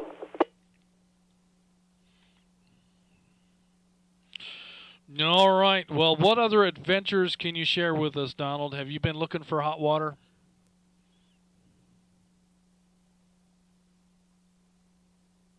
Nope, no hot water. All right. Well, I'm sure there'll be stories to tell along the way, so we'll catch up with you again sometime and find out just what they are. But for now, we're going to go ahead and move on to Atlanta 60, Gary in Noonan. Gary, do you have any questions, comments, or advice for new users? Good evening, Justin, and everybody on the net. It's certainly been a busy day and a busy night for me. I'm sitting here processing new members and ordering material and making plans, and I've thoroughly enjoyed all the conversations, all the comments, and support that both you guys at Net Control are doing and also our members supporting each other. And I'll break from time to time so I don't kill my timer. What I thought I need to do, there's a lot going on in our organization and our network. And so I want to give a brief overview, a very brief overview of some things that have been taking place. And then I thought, Justin, if we can go ahead and slot in as possibly a segment in next Thursday's net, I'll give an in-depth review of what's going on at the flagship break.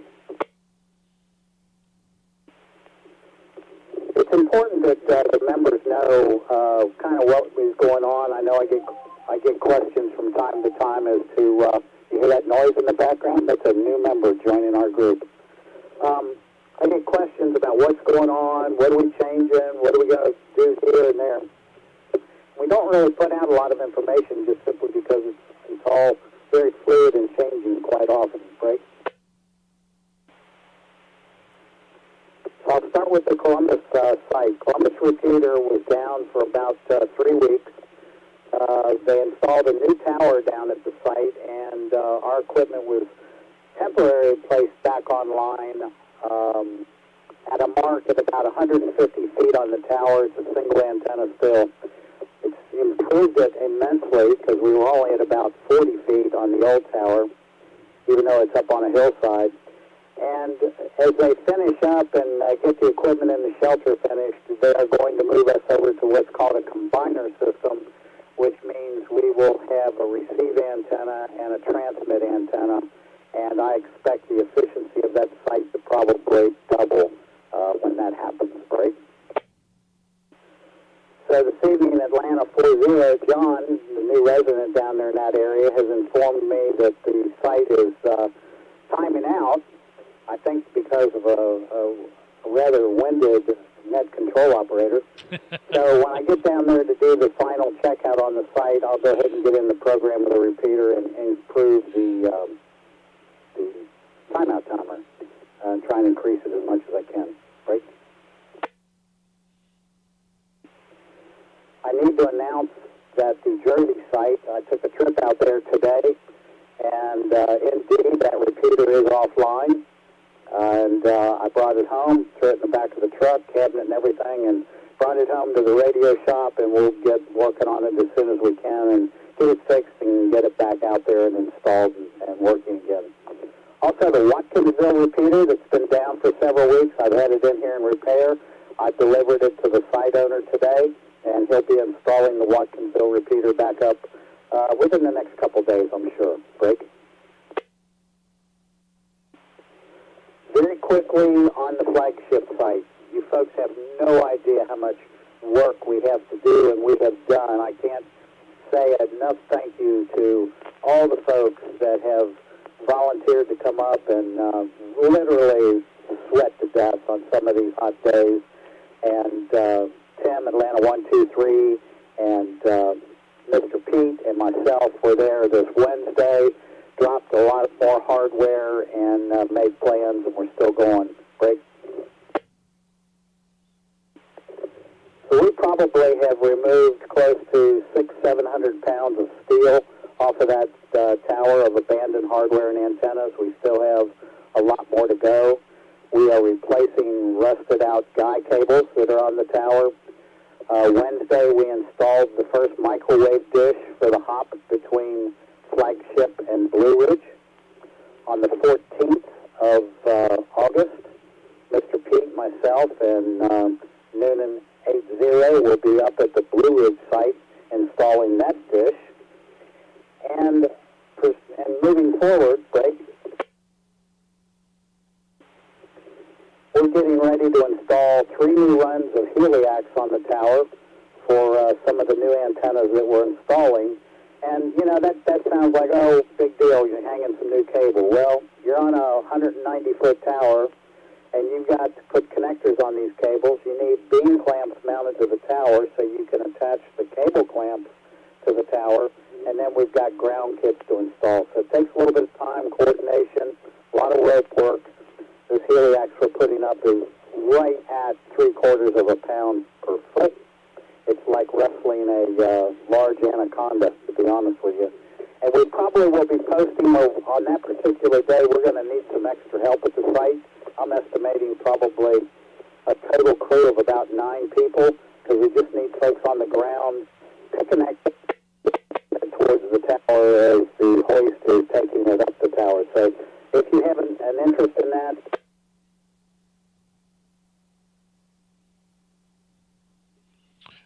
I think you timed out, Gary. Go ahead. I think you timed out, Gary. The last we heard is that if you have an interest in that. Okay, I'm sorry, I guess my timer got me.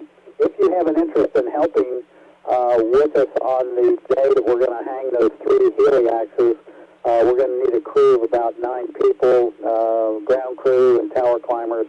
If you have an interest in that, please listen out. We'll have more details in the future. Great. One thing we haven't talked much about, and because we've been so busy with a lot of the work that we're doing, we're putting together the hardware now for the Bremen site. So there's going to be some activity over there in the next 30 days, with or without power. We'll work through that problem.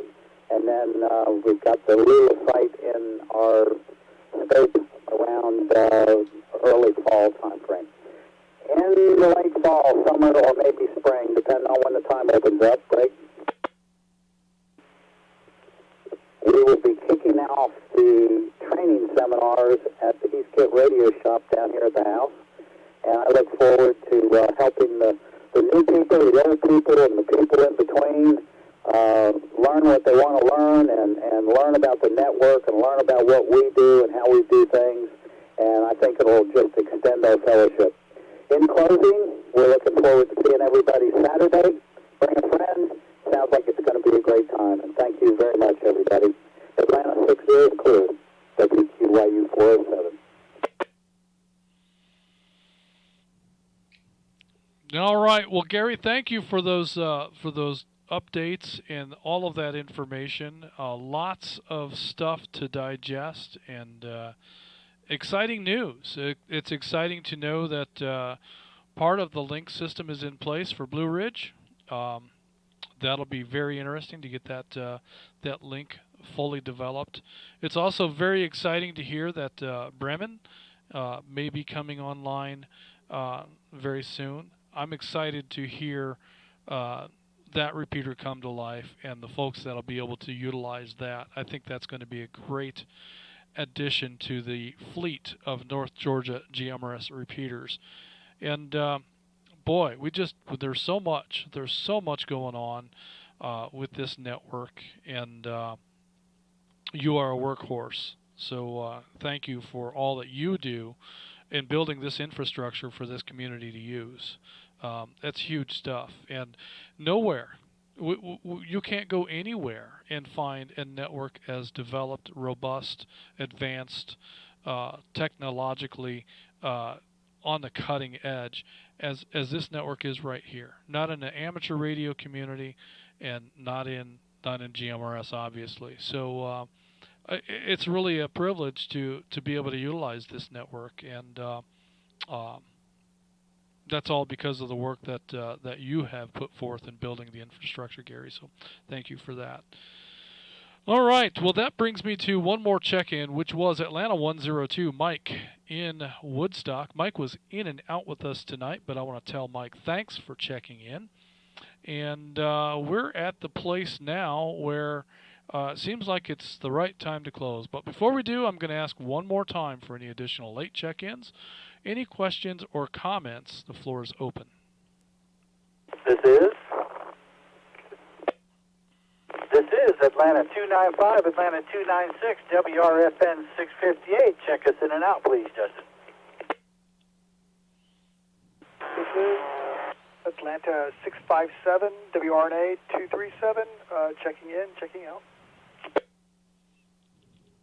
This is Atlanta 912, WQXN 735, Apostle from Marietta, checking in and checking out. Good evening, everybody. Atlanta 442 to net control with the comment. Atlanta 420, WRSS 771 with a comment. Atlanta 287, WRMC 254, checking in, checking out. I want to thank Justin and thank the man behind the curtain.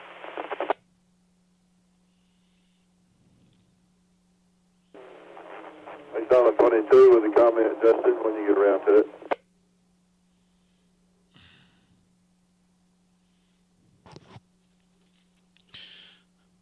Okay, got a ton here, and I missed all of the folks with comments. McDonough 22, and I think I heard, was it Craig had a comment, and there was somebody else in there. So when it comes time for comments, folks, come on back in here, but hang on to them for a minute. Let me go ahead and acknowledge Atlanta 295, Scott from Dallas checking in tonight. Thank you for your in and out. It's great to hear from you. I trust that date night went well and that you got all your trivia questions answered correctly. And also Atlanta 296, Debbie in Dallas. Thank you, Debbie, for helping Scott with the answers to the trivia questions and for checking in with us tonight on your drive home. It's great to hear from you. Also, we have Atlanta 657, Samuel in Canton. Samuel, thank you for checking in tonight. It's great to hear from you. Do you have any questions or comments or advice for new users? And is this your first check-in? No, did check in last week. Really, no comments for that. Well, I actually had one comment. I was going to ask about grounding antennas in the attic. Is it actually necessary to ground a base antenna in the attic? There's a couple of things to consider when it comes to grounding. And the first is, in my mind, the first thing to consider is lightning protection.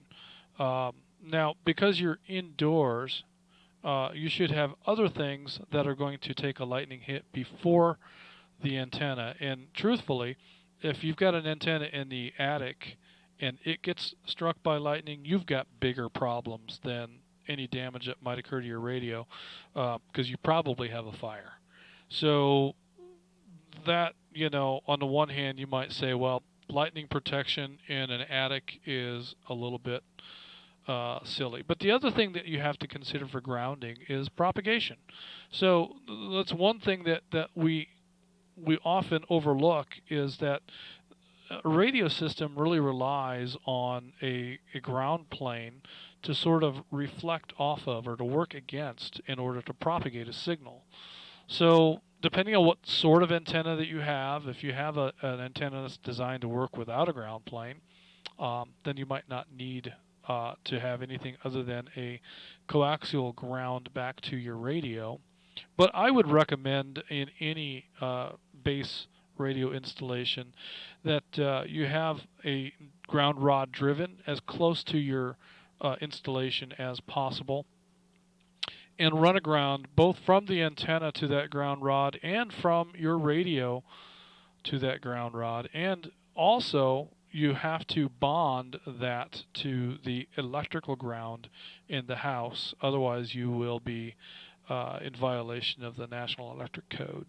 So there you have it in a nutshell. Yes, please install a ground everywhere, all the time, for the sake of safety and for improved propagation.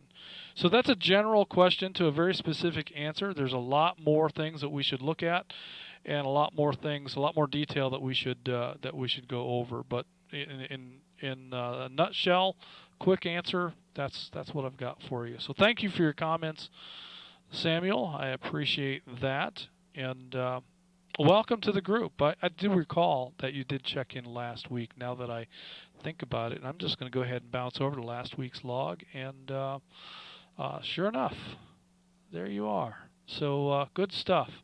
All right. Well, thank you again, Samuel. And with that, I'm going to move on to Atlanta 912, Alfonso in Marietta. Alfonso, thanks for checking in and out tonight. Great to know that you're out there listening, and looking forward to that next episode on your YouTube channel, Two Alphas Talk.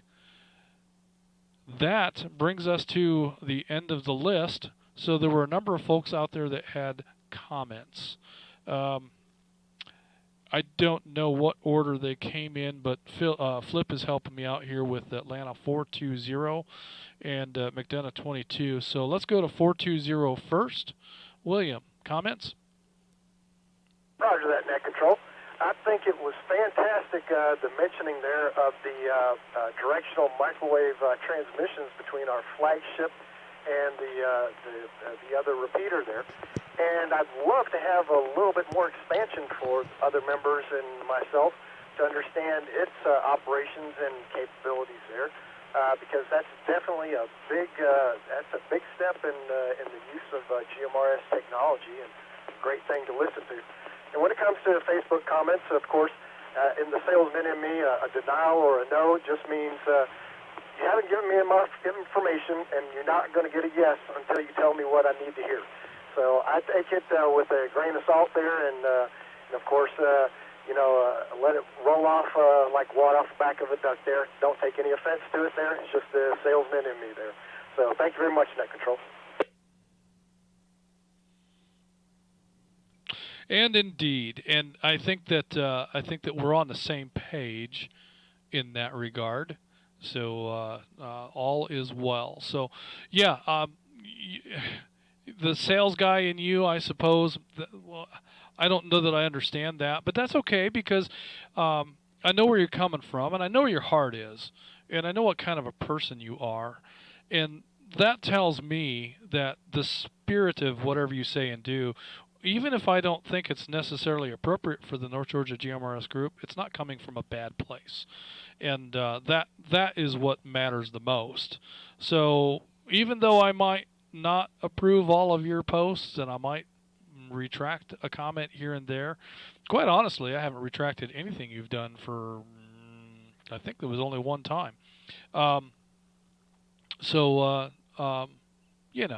I know where you're at, and I know who you are, and you're a good guy, and very enjoyable to spend time with. And I mean that sincerely. There isn't anyone in this group that I wouldn't enjoy spending an afternoon with, whether it's over a meal or sitting in the backyard shooting a breeze. Really, everybody here is great to spend time with. So thank you for that, William. And with that, we're going to go ahead and see what McDonough 22 has for us. And I know there was one more in there. I think it was 422, but I don't know for sure. So Tim, what is your comment, please? I was going to refer back to the traffic a while ago with the gentleman that was on Zello and having trouble with his MXT 400. And I was just going to say, I didn't get his tag number or anything, but I'd be glad to help him out either on the Facebook page, or he can, hit me up on Messenger, Facebook Messenger. Tim Barrett is the name. McDonough 22 is the tag number, and hit me up on Facebook or the Messenger, and I will get back to him just as quick as I possibly can. And that was my comment, and there was one other before me, but I didn't catch his tag number that had a comment either. So, but anyway, that's it, Justin. Back to Net Control, and I'm clear. All right, Tim. And yes, and that member was Atlanta 684, Aaron in Jonesboro. So look for that connection, and I'm sure Aaron, if you're still monitoring, Tim is going to be the guy that's going to get your radio set up correctly with that tone for the McDonough repeater. He'll get you all squared away, and you'll be on the air for next week's net. I'm just sure of it. So with that, I'm going to go ahead and break again, and we're going to find out who that third commenter was. Net control standing by. 85. Net control, this is Atlanta 442. I was that third comment when you're ready to pass it over to me.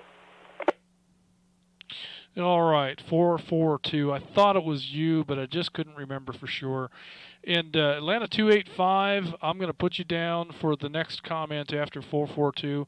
And I think there was one other station in there that you doubled with that may have been trying to check in. So that other station, I didn't copy your traffic, but we'll definitely make a break and see if we can get you in here. Next, let's go to Atlanta 442, Craig in Ackworth, for your comment. Hey, Justin, just two quick comments. Wanted to throw it out to Atlanta 60. Appreciate all he does and everybody that helps out. I would be interested in helping on some of these jobs that they're doing at the repeater site. Even if it's just, manual labor. I need you to unload this and move it to the, the base of the antenna or whatever the case may be. I'd be glad to help out in any way I can. I'll look for those postings on the Facebook page too, but I just thought I'd throw that out there. Also, as far as the Fox hunts go, I have one of those Argent Data System simplex repeaters. That's a really, really high quality one, and it's small. It's like the size of a deck of cards, so you could easily like Velcro strap it to, like a GMRS V1 VTech, and put it up, somewhere high. And you can actually program it to repeat stored voice messages at whatever interval you want, automatically, on its own. And you can also remote into it, even on a different frequency, if you have the master radio program that way, and make changes to those messages or the intervals remotely with DTMF codes. So I think that would kind of be a cool way of, setting up a radio site, for one of those Fox hunts, because you wouldn't have to be there with it, obviously. You could just run autonomously.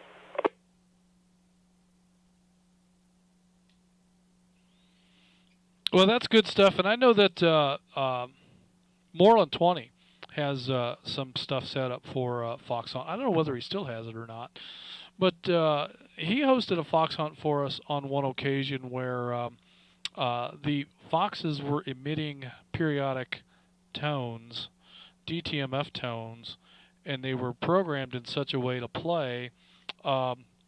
What's the 007 theme? That, and there was a Star Wars theme thing that was being played in DTMF tones, and there was a third one. I can't remember what they all were, but they were awesome. And the challenge with those particular Foxes was they would play for 20 or 30 seconds, and then they were silent for 2 minutes. So you had to get in position to find it, and then you had to act fast while it was transmitting to see if you could determine a direction.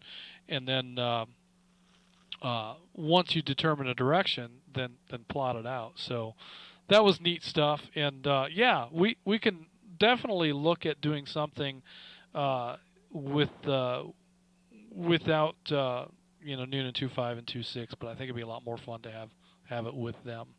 So good stuff, good ideas, and yeah, we'll definitely add you to the list of potential help for some of these work days that we're going to have scheduled.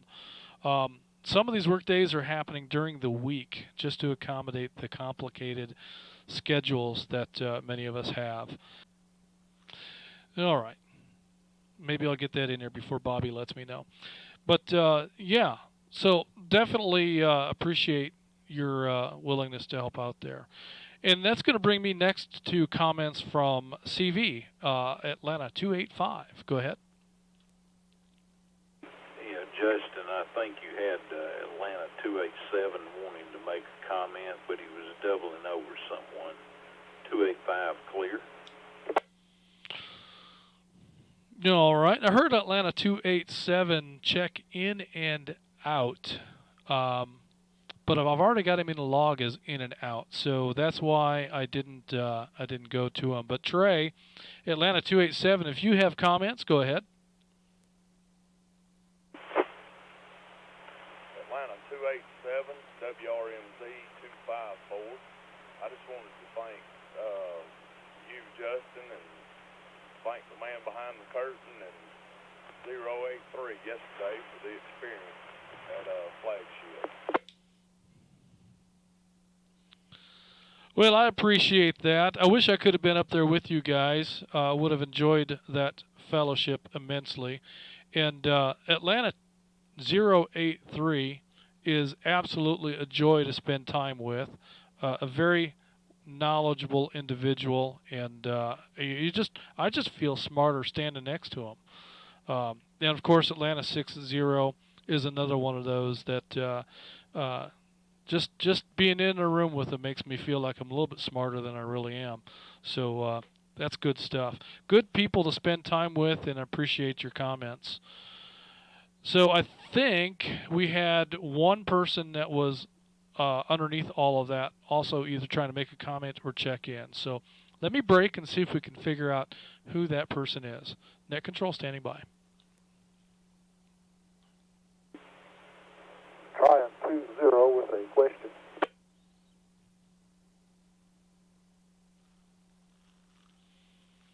All right, Terry, go ahead with your question. Since I don't do Facebook, this is the only place I know to ask it. From time to time, I will hear people say, well, I see you're transmitting on the so-and-so repeater by looking at the map. Well, what are they talking about? How do you get there? Well, fortunately, you don't need Facebook for this particular feature. If you go to the NGGMRS.org web page and scroll down through that front page, there's a number of resources that can be very valuable. But what those folks are referring to is a interactive repeater map that you can view. So anyone who has a computer that they can access can open up a browser and go to our webpage at nggmrs.org. And once you're there, you can select, just scroll down a little ways and you'll find, like I say, a number of things. But you can select the real-time linked repeater map. And when you do that, it will show you a map of the region. And whenever a repeater is receiving traffic, it will turn yellow. Well, all of the active online standby repeaters remain green. So that's one way that you can determine where someone is transmitting from. A couple of things to know about that. There are two core servers that are located just in the outer circle of the Atlanta city region itself. Those are not actually repeaters. And another thing to make note of is that the flagship machine is still labeled as sassafras. And that's because the link that we use to connect to flagship is the old link that was used to connect to sassafras. We do have a new link hardware system that will be deployed for flagship, and when it comes online, it will carry the flagship name. And so when you're looking at that, you may find a little confusion. Sassafras and flagship, it really is flagship, even though it says sassafras. So I hope that helps. Yes, sir, it does. I have looked at the web page and looked at that out before, but I just didn't see that feature of it. I didn't know if there was another app that some folks had loaded where they could see which one they're on or not. But that's very helpful, and I appreciate it. You have a good evening. Absolutely. Glad you asked the question. And for anyone else who's listening, there are a number of resources on the NGGMRS webpage, and I would invite all of you to explore and look through and read and learn. It's a great place to go to get a lot of questions answered. In fact, there is a link on that page. It says Code of Conduct, and it talks about the membership code of conduct. That is an important resource. And then you go down a little bit further. We have see what I'm looking for, answers to common questions. So it's just below the membership renewal procedure. You go down, you'll see a thing that says FCC Part 90 and 95 rules, but just to the right of that is new member questions. And click on the button that says answers to common questions. There's a lot of good information there for new users and for seasoned users, and it's a good reference for things. So if you hear somebody that says that there's a particular rule, you can find it in here, and our memorandum of understanding (MOU) is in here. Lots of great things to look at, to learn, and just refresh memory on that web page. So at this time, Net Control is going to take one brief pause to see if there's any other questions, comments, late check-ins. Net Control standing by. This is Atlanta 721 with a comment.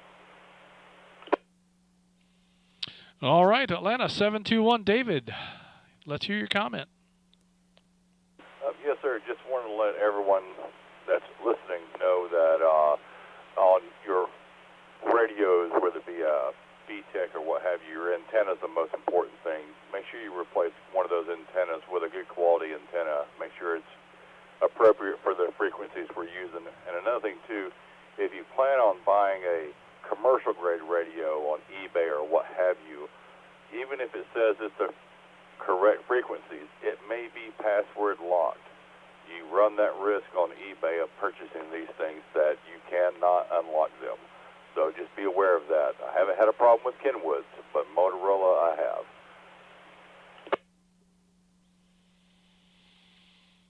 Well, that's an interesting observation. I've not experienced myself with a radio that's locked, but I suppose if you had one that was, it could be a particular challenge to get it unlocked because, shoot, password could be anything. And I don't know if there's a limited number of tries, but even if you had some kind of a tool to unlock that, it could take a lot of time. I don't know how you would go about doing that. But your comment with regard to antennas, your antenna is probably the most significant part of your radio system, even more so than the radio itself, because the antenna can make up for things like power based on its efficiency.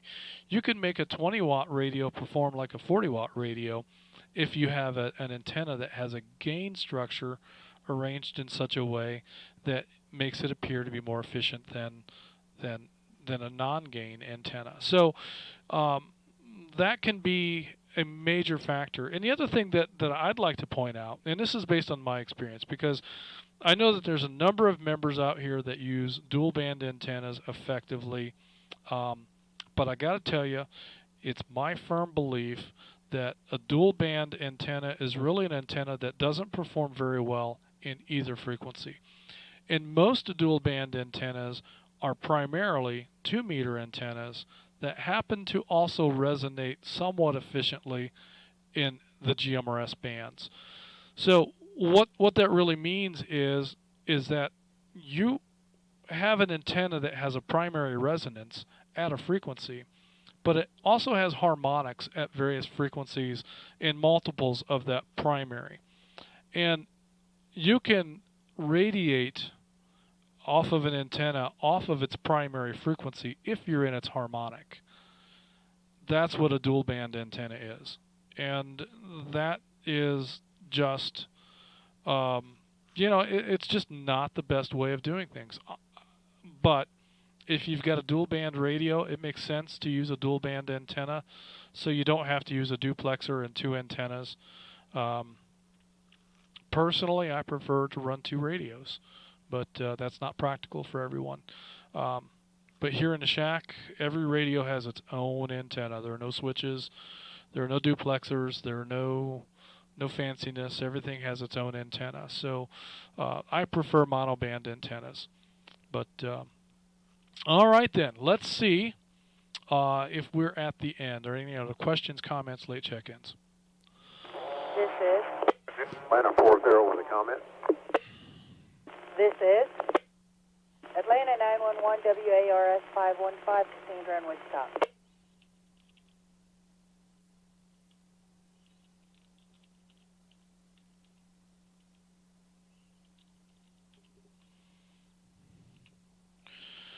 All right, acknowledging Atlanta 40 with a comment and Atlanta 911.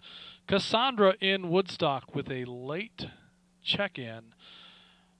Cassandra, you win the prize. I'll tell you a little bit more about what that prize is, but before I go to you, I want to hear Atlanta 40's comment. John, go ahead. As everyone's talking about buying commercial radios, keep in mind that there are 2 sides of UHF. There's a low side and a high side. The lower side is typically used by government entities, and so you need to look at typically most mobiles and the handhelds will have a -2, a -1, or an A or a B. There's some type of 10 or a 20 that comes after them. That lets you know the band. Look them up before you buy them and make sure you're buying a radio that will actually work in the GMRS band.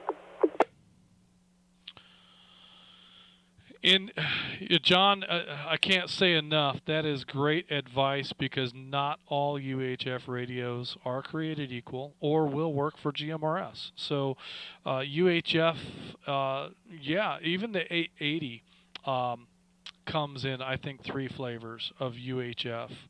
Maybe it's VHF and 2 UHF. I don't recall for sure.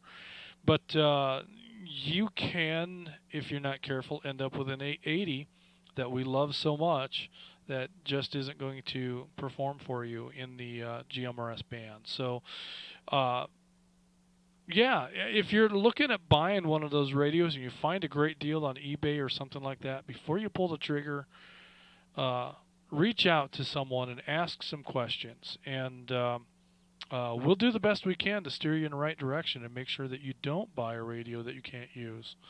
But great point, John. Thank you so much for bringing that up. Next, I want to go to Atlanta 911. Cassandra in Woodstock. You win the prize. I think I should be scared. Yeah, usually that's my line.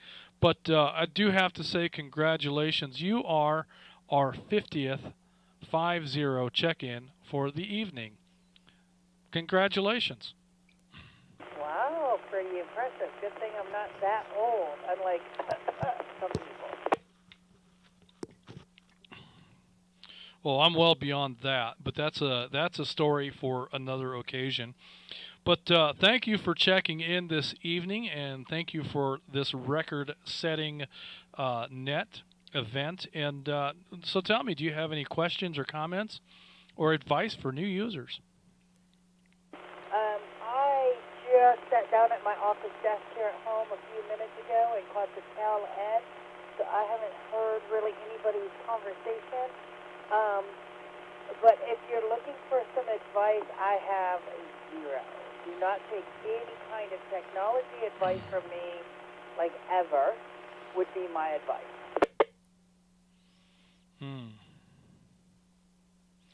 What about real estate closing attorneys? Can you recommend any of those? I absolutely can, and I can also tell you who not to use. There's a few things I can give you advice on, but radios, I push a button and hope it works. If it doesn't, I call up my good friend who lives right up the road from me called Justin and have him your order for me. Yes. Well, we're going to have to take a look at that microphone. It's making a little bit of noise, but there is something special about that radio that you're using. That is the first Net Control base radio that we had acquired. And the story behind that is that Julie and I were both at work one day when Atlanta 60 and Somerville 10 came by to visit and have a look at my tower to tell me what I already knew, and that was that it was unusable. But beyond that, Gary left behind a radio, and that antenna for us to use for net control, and that's where we progressed from net control on an HT, a Bofang, a BTEC HT actually, to that radio that you have there, and now we're on this other TK 8360. 8130. I don't remember what it is. It's a great radio, and but yeah. So that radio has been through the family here, so to speak. Glad to hear you on the air, and congratulations! Thanks for the 50th check-in of the evening. This is a record for North Georgia GMRS Net Activities attendance. So with that, I think it's time to wrap this thing up. Hopefully everyone's questions have been answered and everybody's advice has been given. If not, there's always the opportunity to ask those questions or offer that advice on the Facebook page. Or come back next week and we can certainly work that in there. It sounds to me like we may have an opportunity to visit with Atlanta 60 with more news and updates and information next week. I'm looking forward to that, and I hope that you are too. Let me move my script to the part where I say, this concludes the North Georgia GMRS Regional Net. Tonight we had a total of 50 check-ins. That is a record for North Georgia GMRS, and that includes me. Net Control will now be returning the repeaters back to normal use. Everyone who signed in should sign out. I want to say thanks for all of you to allow me to serve as your Net Control this evening. Good night, everyone. This is Atlanta 946, WQIR 514, and I'll be clear. Bummer. I thought I would have one chance to get in and push it one more for a record, just like the Olympics. This is Atlanta 123, but I guess I missed my chance. Atlanta 123, WRFB 619. He would have been 51. Missed my chance.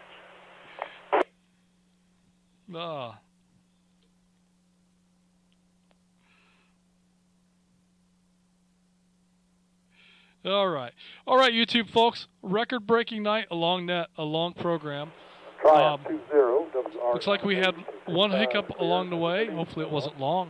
I didn't hear from Bobby. Let me check and see if maybe I did hear. 911 WARS 515. Good night, everybody. Have a great Looks like weekend. I did see something from him. What was it? He says, haha. So, all in all, I'd call that a great success. And thanks again for all of you who have made this what it is. I'm going to go ahead and press this button right here, and that's going to make you not see me. And then the next button is going to make you not hear me. But thanks again, everyone.